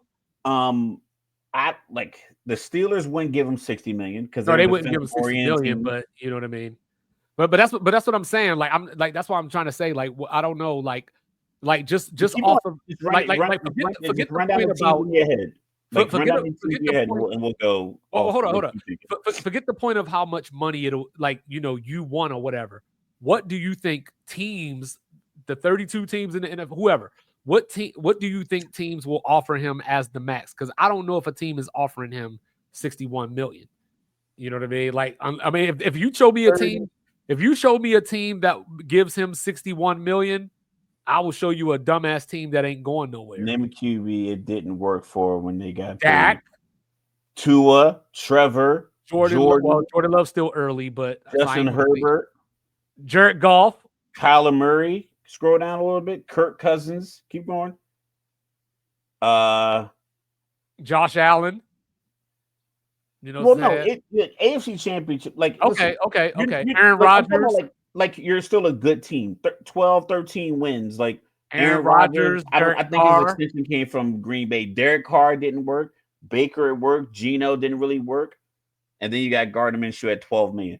I'm not saying he should get like peanuts. Deshaun Watson, the games that he played, he's only played at the end of the season. Deshaun Watson, a guaranteed contract, $230 million. When he was coming off a controversy, was like he got 230 guaranteed. We all agreed that was a terrible contract. You want to be like so look, like I don't want to be the naive guy, right? You play the game to win the game. You know what I'm saying? Like you want to win Super Bowls, I would imagine. So you know what I mean? Like if you had to if I had to choose, I'll use me because I can only talk about me. If it were up to me, I would take $45 million in 2 Super Bowls or a Super Bowl over $60 million in no Super Bowl and possibly not even making the playoffs. $60 million. The San Francisco 49ers are 5-12 next year. Like straight up. Like hello. Like I mean, like I'm not shitting on him. It's just that him not completing that pass. I didn't say that, Mike. I said if I had the choice to win, look at what happened in San Francisco when they didn't win the Super Bowl 13 months ago. Everybody wanted money because they were all holding out for this grand idea that we're gonna win the Super Bowl. But it's like, all right, cool. Now I got to get paid. We didn't win. We tried, but you got to pay me. Debo, every year they have contract negotiation problems with all of their star players, short of Kittle. But everybody else, they've had contract negotiations that guys are holding out, guys want to get traded. But if they can't, they couldn't pay. They didn't want to pay those guys before they gave Brock potentially $50+ million. They absolutely can't pay him if they give him $50 million. They're already shopping Ayuk. They just paid Ayuk last year. They traded Debo. They're shopping Ayuk. I guarantee you, if the right phone call comes through, Christian McCaffrey's in a different uniform next year because they are in the middle. They are wearing a blindfold, knowing that when they take it off, tear it down. The whiteboard's going to say rebuild. Right now, they're doing this, and they're having these Brock Purdy conversations, and they hope he'll take $40 million. When he says no, they're going to take that blindfold off, and the whiteboard's going to say rebuild, Brock Purdy's going to walk, and we'll say scroll to that list of quarterbacks. Maybe but the Jets are in a position where they can draft a guy. So why am I going to pay a guy, a lot of money? None of what the number is, 40 million or whatever. The Browns still owe Deshaun Watson 46 million next year, and they restructured this deal for this year. They still owe him that money. And he's still hurt. And they still owe him 46 when he come back next year. So they're trapped. They're not even, and people think they're going to draft a quarterback number 2. Yeah, you can, but who are you trading Deshaun Watson to? The 49ers once Brock Purdy leave. So, like I said, the 49ers are, unfortunately, unbeknownst to them, they are waist deep in a rebuild. They're waist deep in a rebuild. Tua hasn't even won a playoff game. You know what I mean? Herbert Tua hasn't even can't won win a game when the game. temperature's under Kyler Murray 45 hasn't degrees. even won a playoff game. So I don't know. Like I think Kurt won one playoff game, if that. I think he's got one, maybe zero, but maybe it's one. I know he beat the Saints, in that. That wasn't him. I thought he threw that was Case Keenum. No, not the miracle. There was like a game in the Superdome where I thought Kirk Cousins threw a touchdown late in the game. And it won like 24-20 or something like that. Yeah, it was like a first round matchup. I think that was it. But they lost to Daniel Jones at home the year they won. Did lose to Daniel Jones at home. So, you know what I mean? So I don't know. When it comes to less money, I think it matters to some degree. I think it matters how much less money. Because if I can get, 53 and I take 50, I don't think we're saying go from 55 to 40. But the agents know their cut comes out of that. So 10% of 60 is better than 10% of 45. Right. Granted, it's only $1.5 million, whatever the case may be. I don't know. I'll pray for the 49ers if they give him $61 million. I think the agents also know that my guy is the reason you've had this success. And they're going to use that leverage. Like, hey, he is the reason you got successful. Look at your record with Nick Mullins and CJ Beathard. And when Jimmy Garoppolo got injured and you're bringing his other guys, look what happened with Trey Lance. They're going to have all of those numbers to support. But as a GM, I'm like, listen, I got a $200 million pot. I got to pay 53 guys plus my practice squad guys, however that works, and guys I bring up. If I give your guy 25% of my $200 million pot, how am I going to pay 98% of the rest of the team with this 75% of money? So if he takes 50, next quarterback up, he's going to take 49 because you take what you can negotiate. It's not about, once again, it's not about who's better. Who's better is not like, I think we're arguing two different like platitudes right now.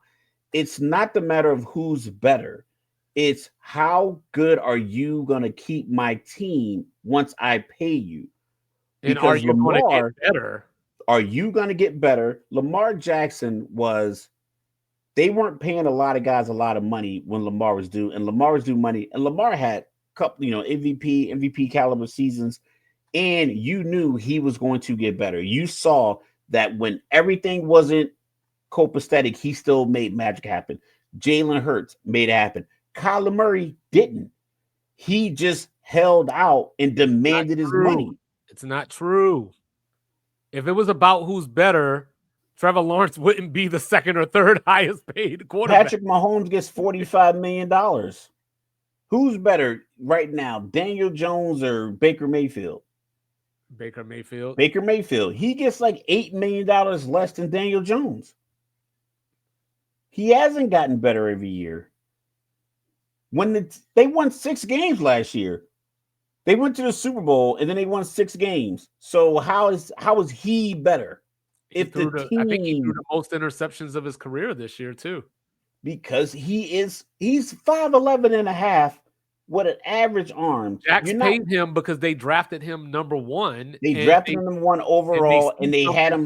They were hamstrung because they couldn't lose him So this is At the least they thing, felt right? they couldn't lose them. It So this wasn't is a the thing, real quick, yeah. and then we're gonna move off of this. Yeah. So like when Buffalo lost to Kansas City last year, not this year, but the previous year at home, I said, "Yo, Sean McDermott got to go." And I said it again this year, but last year. And the thing that everybody kept saying to me was, "Who you gonna get that's better?" Right? I don't necessarily believe in that, but whatever. That's the question. So if Jacksonville doesn't pay Trevor Lawrence, who are they bringing in? You know what I'm saying? Like, they're not bringing in Sam Darnold to replace Trevor Lawrence.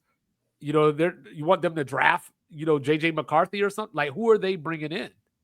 You know what Some I'm saying? one of these teams Yes, is they gonna paid him have because he went number one and they see potential in him. You yeah. know what I'm saying? Like, for whatever reason, they see potential. Like a lot of, you got to remember, we see these dudes on game day. They see these dudes every day in practice, but that's the thing. Like, who are they going to replace Brock with? It might not matter, because then you can strip it down and completely rebuild the way that you need to. Because they are Versus, probably close. They're closer to a rebuild than they are to a reload.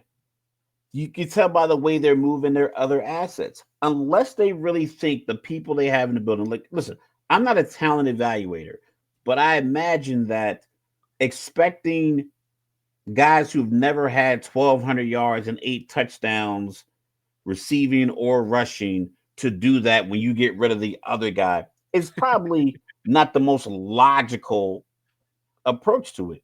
So realistically, they're going to offer Brock Purdy a contract that allows them to replace those tools.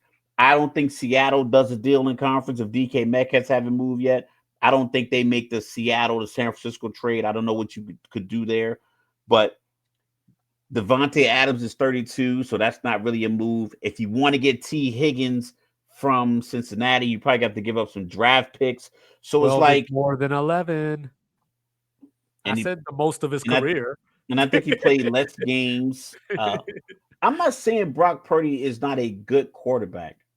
He's just a good quarterback. To be the top in your position for every other position, you got to be great.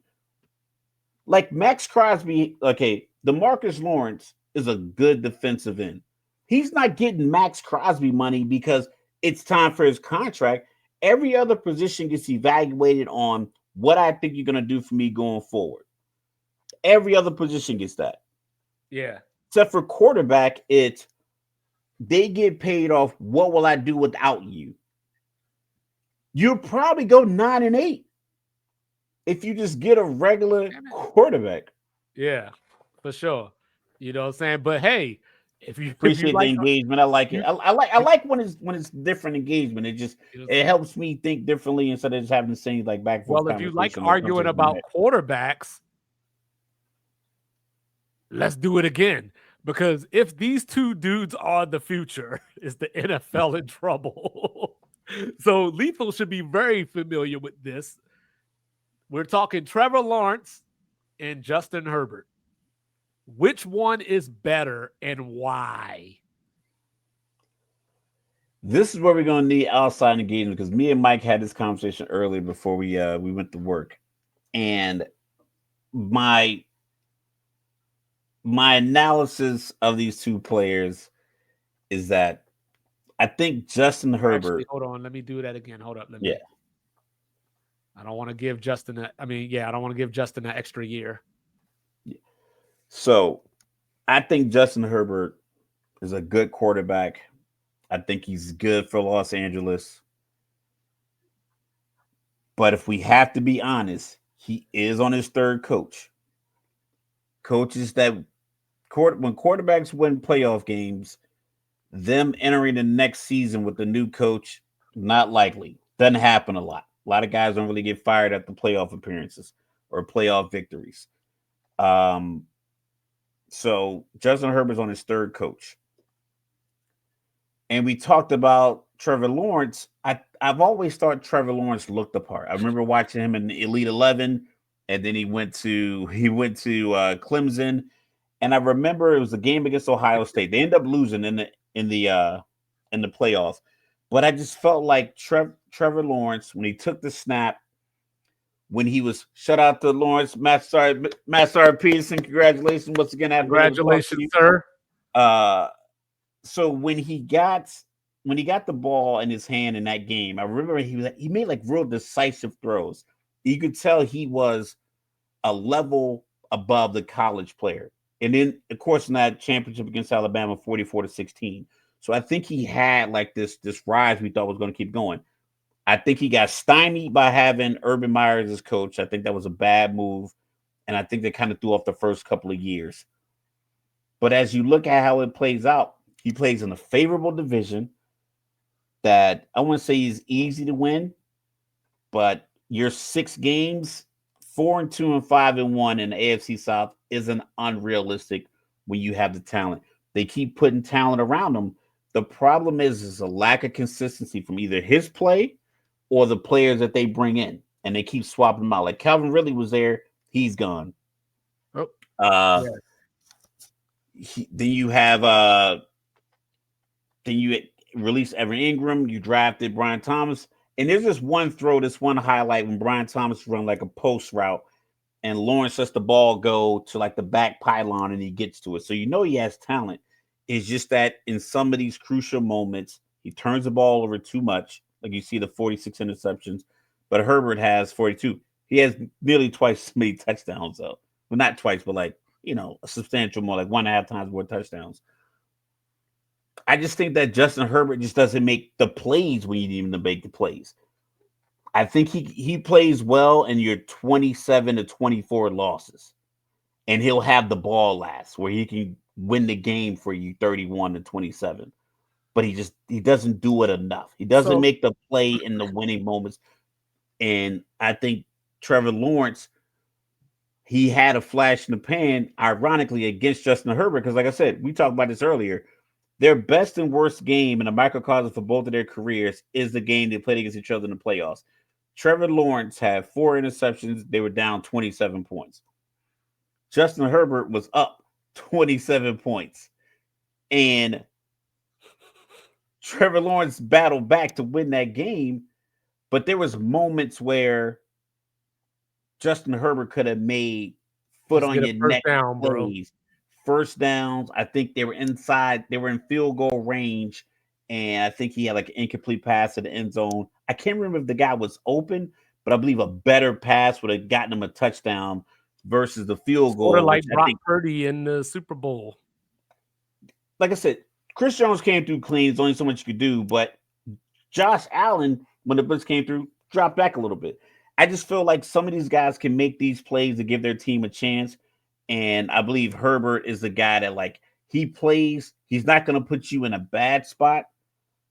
But when you need him to, like, make that, it's 3rd and 7. Instead of throwing that out route to McConkey for 6 yards, tucking to get the 7 to get out of bounds. Like just little plays like that. And then Trevor Lawrence is just like, you got to be consistent. He's just so inconsistent, and then the turnovers are just alarming as well. So, like, for me, like, I don't know the answer to this question. So by the end of this conversation, I hope to have an answer as we walk through this. So as I think about this, and to Mike's point about Herbert getting better, he only threw 3 interceptions in the regular season this year, but he threw 4 in the playoff game.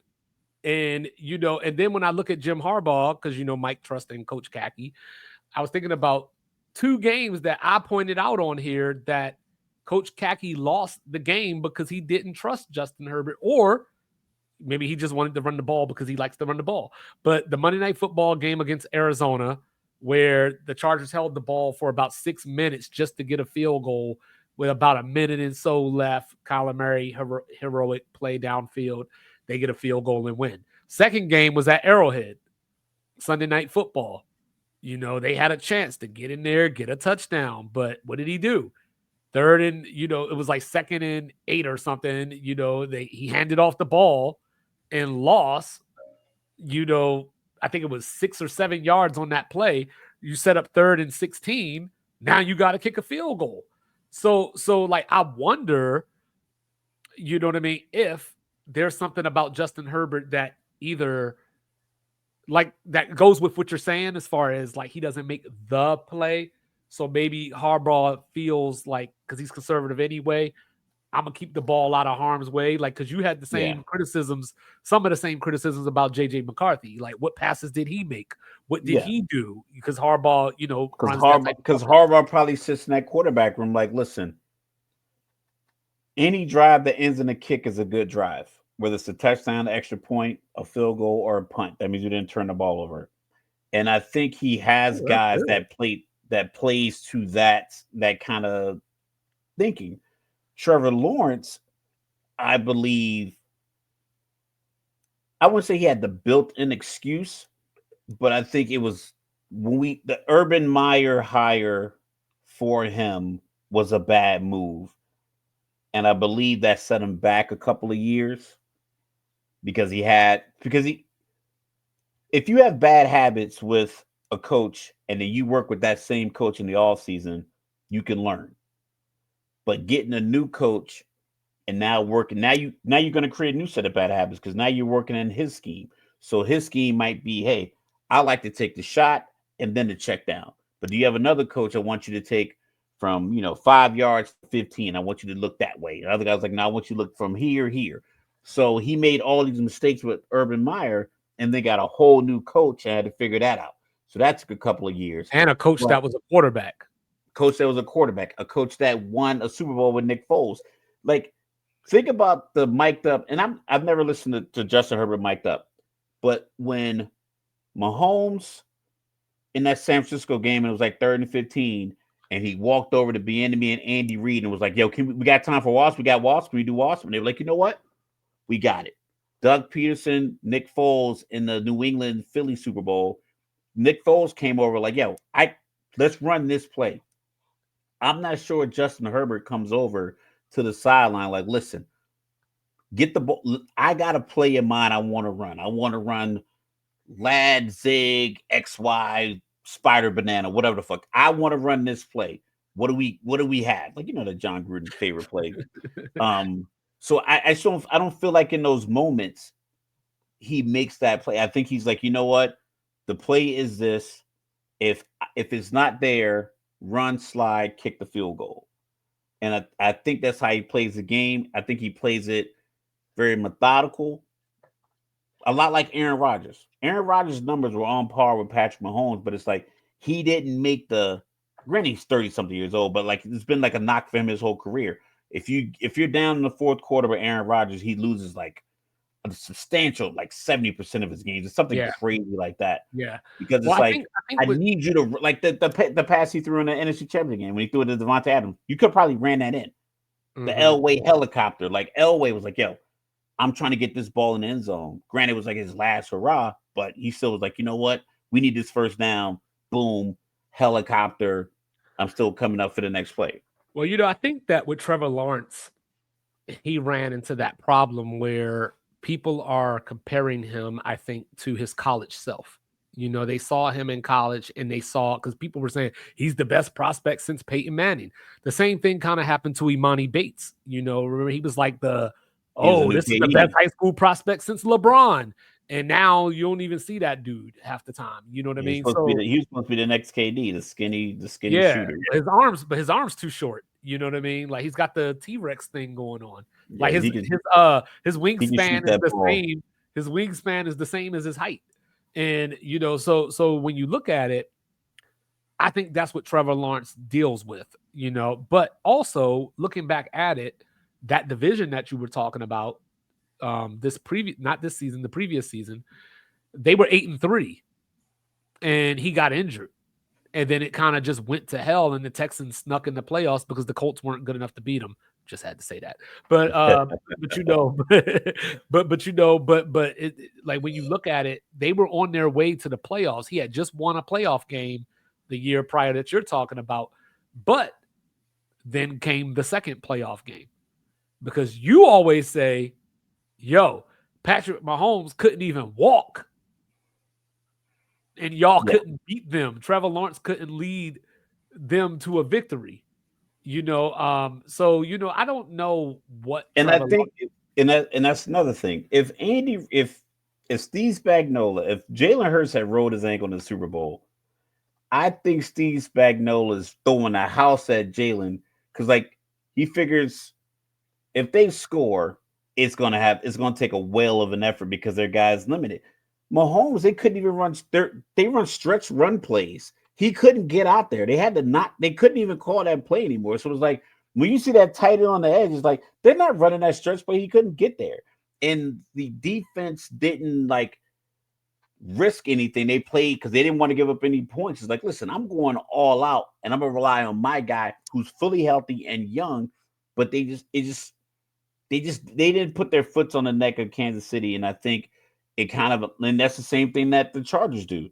They have that opportunity, but they take the ball out of the hands of their star quarterback that they're paying an astronomical amount of money to. It's like it's not about like, oh, because you make this much money, you're this good. It's like you make this much money, and because of that, I don't have all the players that I could have. So you got to make the play when the play I call doesn't work. I need you to give me $1 million effort 55 times a year at Well, some point. but also one of the things that we've talked about with Trevor Lawrence is even in that year where they were 8-3, it was like week 7 or 8, and he had 9 touchdown passes. So it's one thing to say, okay, like his offensive line isn't good, all this and all that, because that's true. But when you look at it, I don't think Trevor Lawrence has been as short of weapons as people make it sound. He Now, hasn't been short of weapons at all, not right? So even a so so little so bit. so Herbert Every had single offseason, they get him weapons. Two yeah. running backs, three wide Herbert receivers, tight end every year.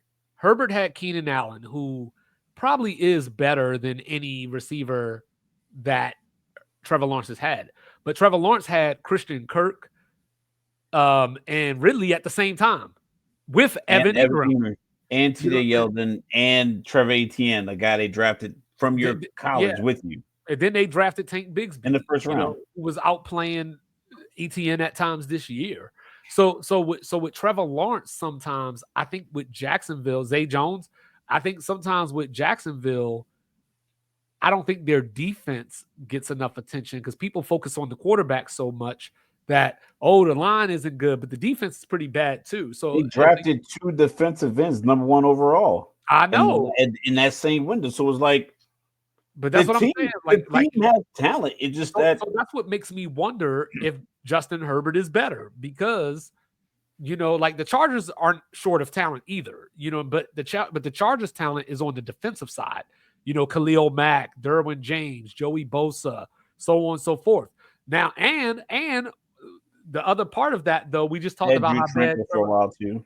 well, yeah, and we just talked about how bad Trevor Lawrence's offensive line was, but like Herbert had Rashawn Slater, and then they went and drafted Joe Alt this year. So you know what I mean. So, but then they lost Keenan Allen. Mike Williams wasn't never there anyway, so he's not a net loss. You got Lab McConkey now. Quentin Johnson. He came on. He had the dropsies early on, but he came on. Like I said, I think he has weapons, but J.K. Dobbins.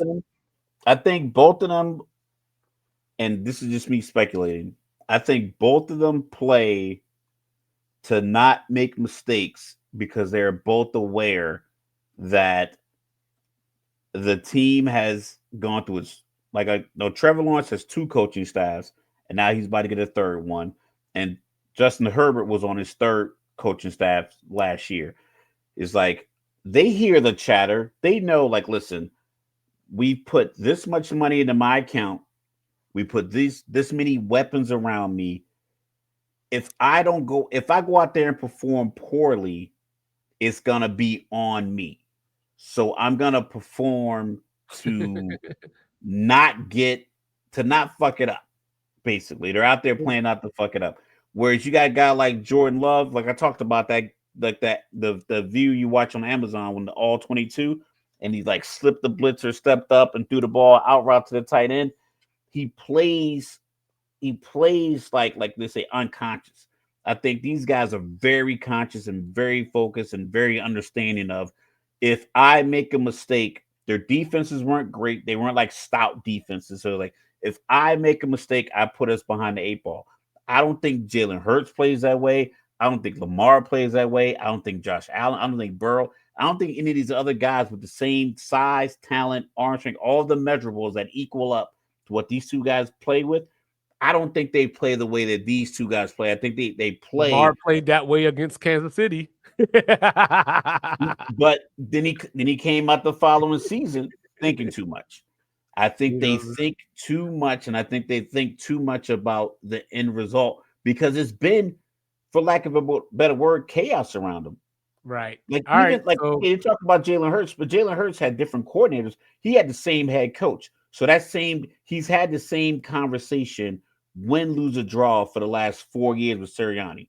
No matter what it is, when you and, go talk well, about Jalen film, you Hurts is talk just a about game winner plan. because he had different coordinators going back to college. You know what I That's what I'm mean? saying. But So he had but the head coach is right, he had that's Nick the Saban piece too. where like Nick And Saban, you look Lincoln at like I Riley. said, we talk about Kansas City.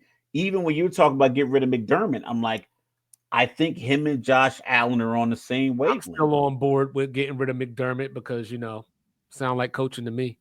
You know what I'm saying? But before we get out of here, and I think at the end of this conversation, I've come to the conclusion that Justin Herbert is better. Yeah, I Um, think they're better, but I so think they're real both quick going to before we get be out of here, very hey similar yo, to the James G Go Away Smith is the new quarterback for the Las Vegas Raiders for a third round pick. So, first question, Raph, what do you think of a third rounder for Geno? Second question, what this going to look like? Do they get DK or Tyler Lockett too? I think. I mean, the only thing I'm thinking is that so the Raiders are sitting six, correct? Correct. Do you move back and just bolster the offensive line and give Gino more time?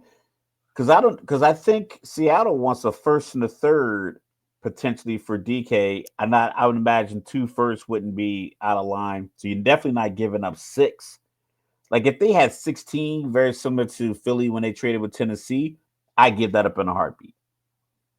16 for DK, but at six, I think you can make some moves. I think you can make some moves. Maybe they make a couple of moves, get somebody else's first round pick this year, next year, let them move up to six, and then they trade one of those to Seattle on draft day.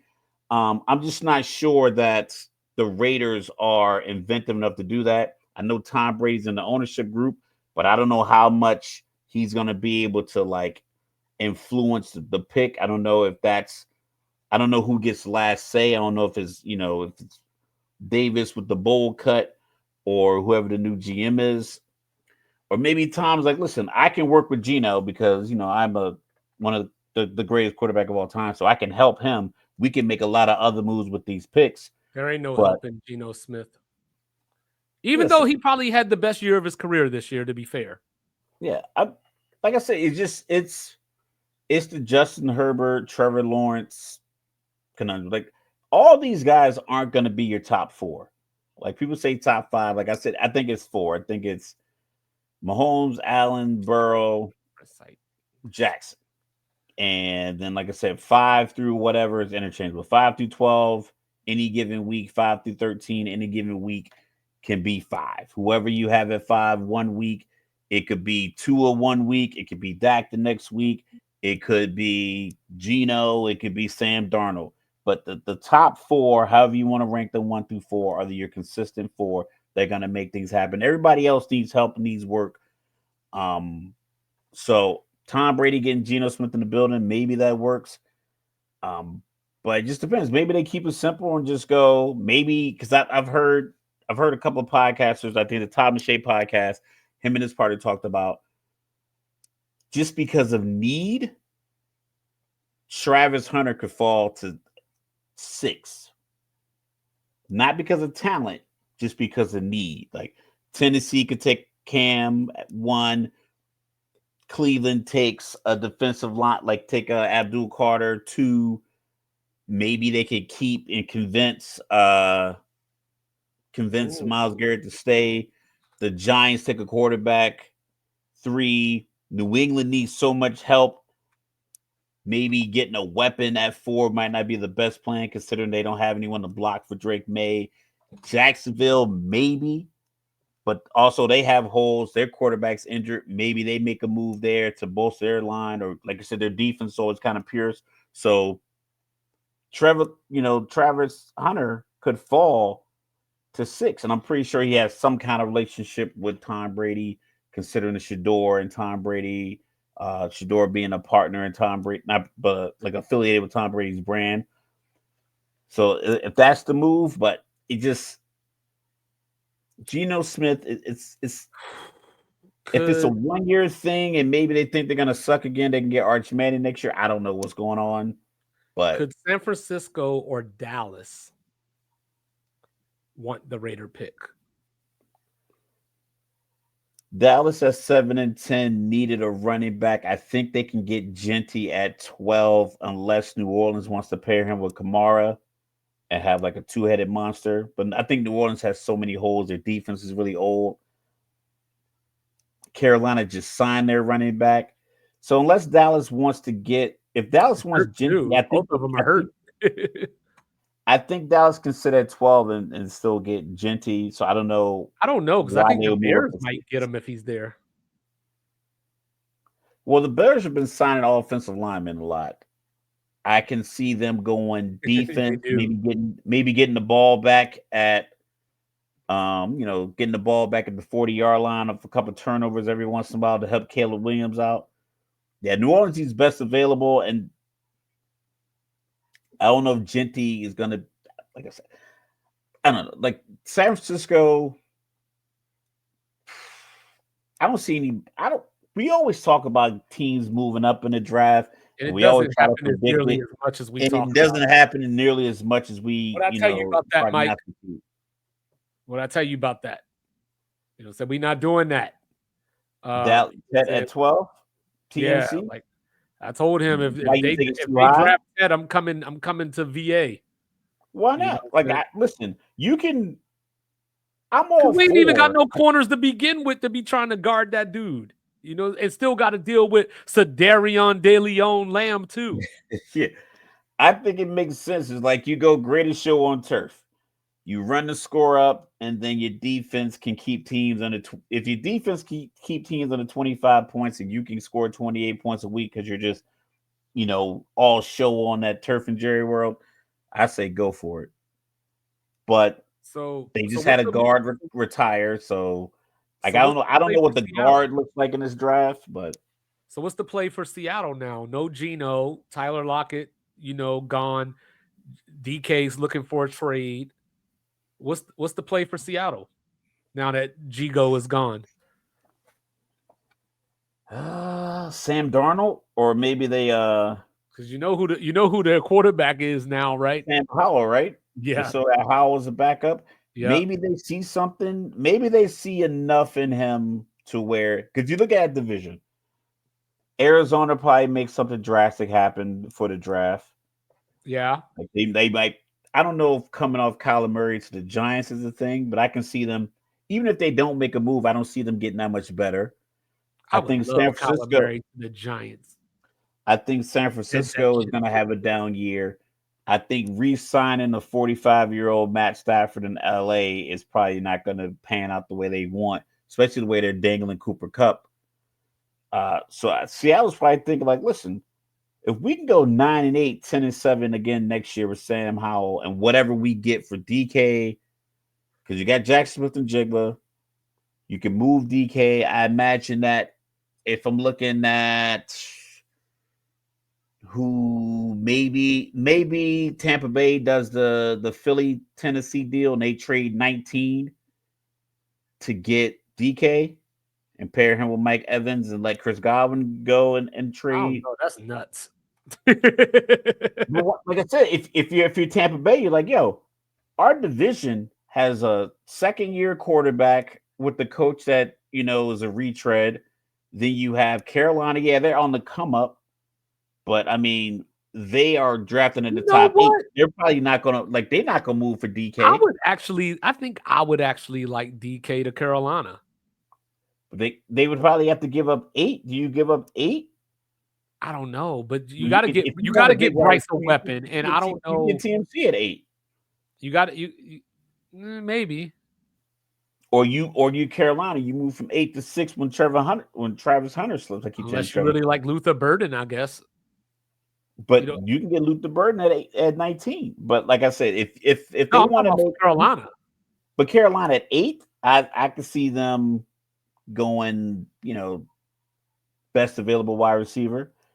I don't know if I trade a top 10 pick for DK unless I could work out a favorable extension. No, they do, But Mike. You're absolutely right, but I'm just saying, like, they drafted Leggett last year. I just think you got to fill out and give Bryce Young the Trevor Lawrence. You know what I mean? yeah, We talked give about him the all these weapons, weapons that he's had. and then just have the Unless it's, defense oh Jesus, unless like there's an if we offensive line. You know what I yeah, mean? Like, yeah, you know like what I'm saying? Atlanta. Watch those The old year HBO episodes of Real Sex. the year Atlanta went to the Super Bowl, they had Julio because they traded a lot of capital to go up and get a dynamic guy.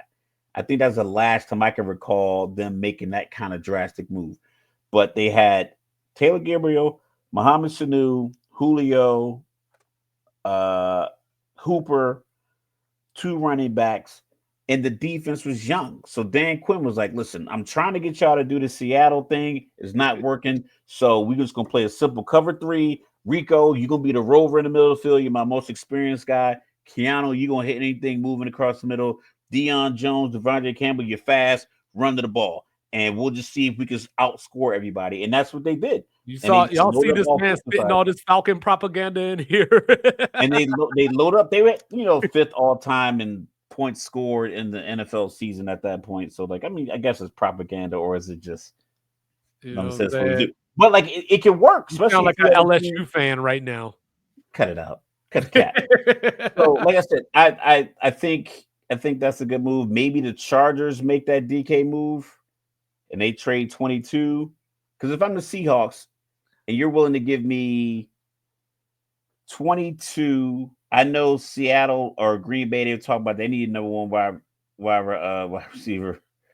Uh Denver, does Denver make that move? Because they went 10-7 with the staff that they had. Do they go get a DK and pair him with Sean Payton and And the Cortland Sutton. passing attack and Cortland Sutton? So I think Seattle's sitting pretty well. The Of Chargers all got to the get teams, somebody, right? Because they've been tied. Like, everybody keeps saying, Tyreek Hill, odds to go to Los Angeles.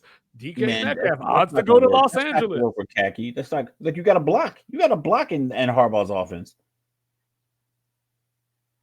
Atlanta needs to bolster one side of the ball, and I would go defense first. You Like know what I'm gonna say for for DK. who? You know what I'm gonna say.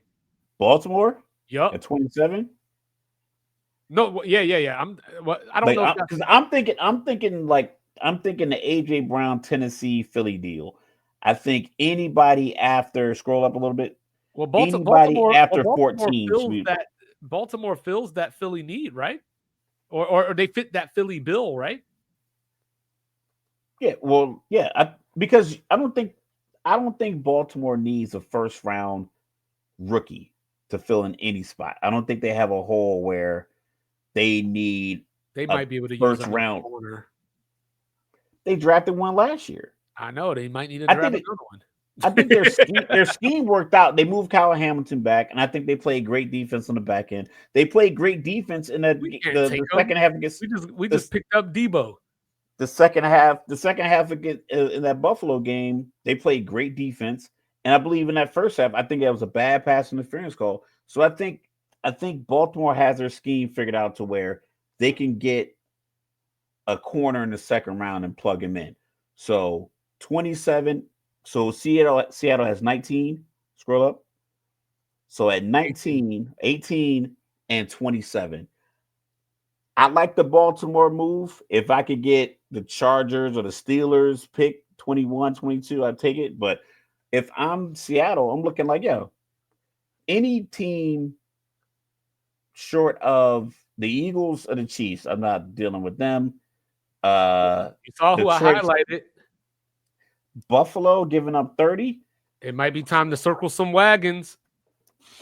Because look, I ain't gonna do the Sean McDermott thing right now, but all I'm gonna say is, you know what I'm saying, you done had Kansas City on the ropes too many times.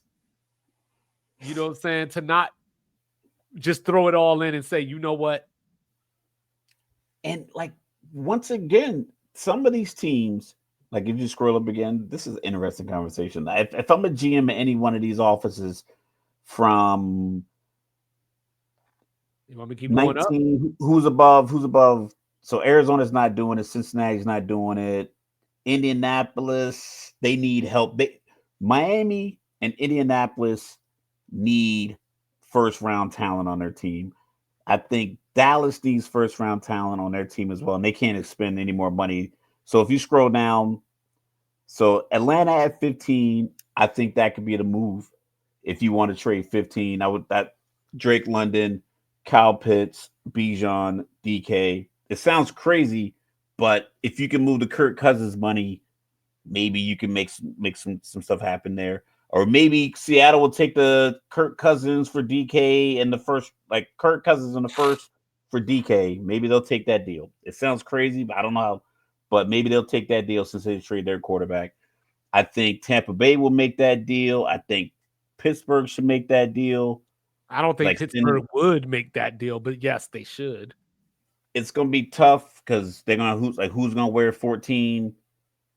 So honestly, I wouldn't do it just because I think that's going to be a problem. Like, who's going to wear 14? Maybe one of them switch to one. If yesterday didn't happen, if yesterday or 2 days ago, whenever it was, if that didn't happen, I would have said Houston, but they just got Christian Kirk.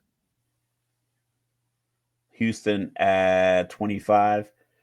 I think if I'm Seattle, I'm looking between 23. I'm looking somewhere between 19 and 23. I'll take any of those picks because I'm already sitting at 18.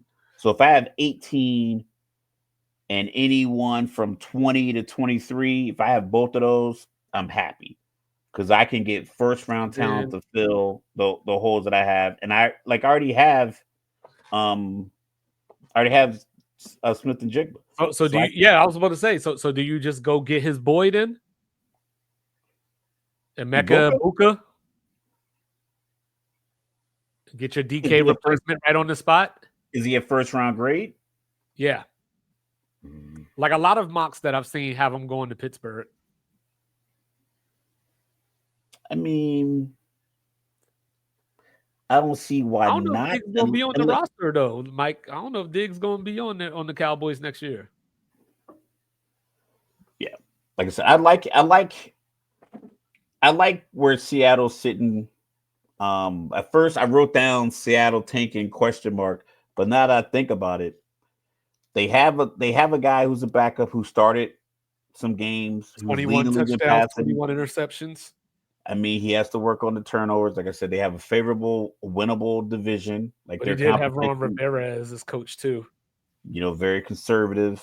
But yeah, I like what Seattle's doing, but they definitely got to move DK. And I would keep it simple. Just so you can make the deal that you want, so you can make another deal you want later. I wouldn't drag it out because you never know. Like, it might be another wide receiver that ends up on the market. Like if DK ends up in Kansas City, all I'm gonna say is every single EMT in the state of New York better head to the city of Buffalo because there's going to be a lot of accidents up there. That's all I'm gonna say about that. I mean, would you? I would if I was Kansas City. Why not? The funny thing about that is that they drafted McCole Hardman the year that DK got drafted, and I think about it like I thought about it when they made their first couple Super Bowl runs. I was like, they could have had Tyreek Hill and DK back out on the same team. You can let Hollywood and Hardman walk to get DK. Absolutely. So you know what I mean? Like, but is Seattle going to do that deal, or are they going to try to squeeze everything out? Seattle doesn't. I mean, 30 might be, or whatever Kansas City's picking. 31 might be too low. But I mean, if you're Seattle, you don't play Kansas City. They're not in your way to do something. Yeah. So 31 and a third. Yeah, I mean, honestly, like being realistic, You know what I'm saying? Oh, yeah, I forgot about Juju. Get rid of him too. You know what I'm saying? But it should be, if it were me, like if it like, just doing the crystal ball type shit, Yeah. I would think it almost has to be Green Bay just off of, saying that all the number one receiver talk. And like I would think Green Bay has to make that, or at least has to call and try to make that deal. I mean, if I could avoid trade him to an NFC team,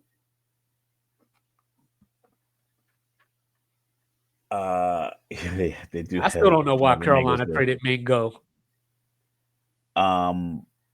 I would, if I could send him to the AFC, I would. But if I had to send him to an NFC team, I don't know. I don't know why Green Bay. I don't know why it looks like Green, because I think Green Bay did great with those young wide receivers.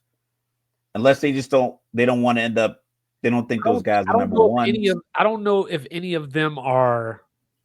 I mean, I don't want to say the word number one just because we kept saying number one, but I don't think any of those guys are dudes that you worry about. You know what I mean? Like I think I like damn, I can't even think of his name right now. Reed. I like Jalen Reed. Jalen Reed, the Yeah, I gadget like guy. Yeah, I like him a lot. Christian Watson can't stay healthy. Yo, his soft, like he needs to get yoga or Pilates or something. Like, yo, like it's like no contact hamstring pulls. I've seen him so many times, just like fall down in silence. Like Dontavion Wicks can't play for my team just because his name is Dontavion. I guess so, but if you're DK, like, do you want to go? Do you want to go to Green Bay? Why not? Like, okay. So look, they could be third. Well, maybe not with JJ. No, check it out. Listen to this. Listen to this. So Detroit lost both coordinators. Chicago got a brand new coach that hasn't been a head coach before. I think he'll be good, but he hasn't been a head coach before. You know what I mean? And then you got Minnesota, who was JJ McCarthy. You know what I mean? Like, I heard they were keeping Sam somehow. That division could be yours if you go there. Where the money is. I mean, I think he's a guy who likes. I think he likes his popularity and his branding. I think the Chargers, if his agent leaks some information like, "Hey, DK really likes Southern California," I think that Chargers pick at 22, and I'm making it happen. Because if I'm DK, I'm thinking like he's in commercials. I think he has like this Adonis like look. So I think he could potentially get buried socially in Green Bay in these smaller markets. Well, he's a free agent after next season, so I think Los Angeles is not paying anyone other than Justin Herbert. I think they're coming off some money with Mac. They're coming off some money with Bosa. They're not paying that much money to guys on the offensive side. I like Buffalo and Baltimore, the double Bs. I like the double Bs. I like the Chargers because, like I said, I get Justin Herbert and everything I just said about him, but I think with DK and the cannon that Herbert does have, that what Brock Purdy doesn't, which is like he's down there. So I can make this play because I can throw it either so high and so far that my receiver can make a play on it, or it's incomplete. I'm not throwing like ducks under the middle. I can throw it into the wind. I can roll in different directions, and I have the body that can take a few more hits. Granted, he takes too many. That's why he's injured a lot. But I just feel like DK deep post route with Herbert and LA. I think just random as hell. Overtime, Denver 149, Phoenix 139. T. Higgins, right? So I would like to think, because Cincinnati's front office is stupid, first of all. So I would like to think that, because if I remember correctly, on the tag, somebody can trade for you.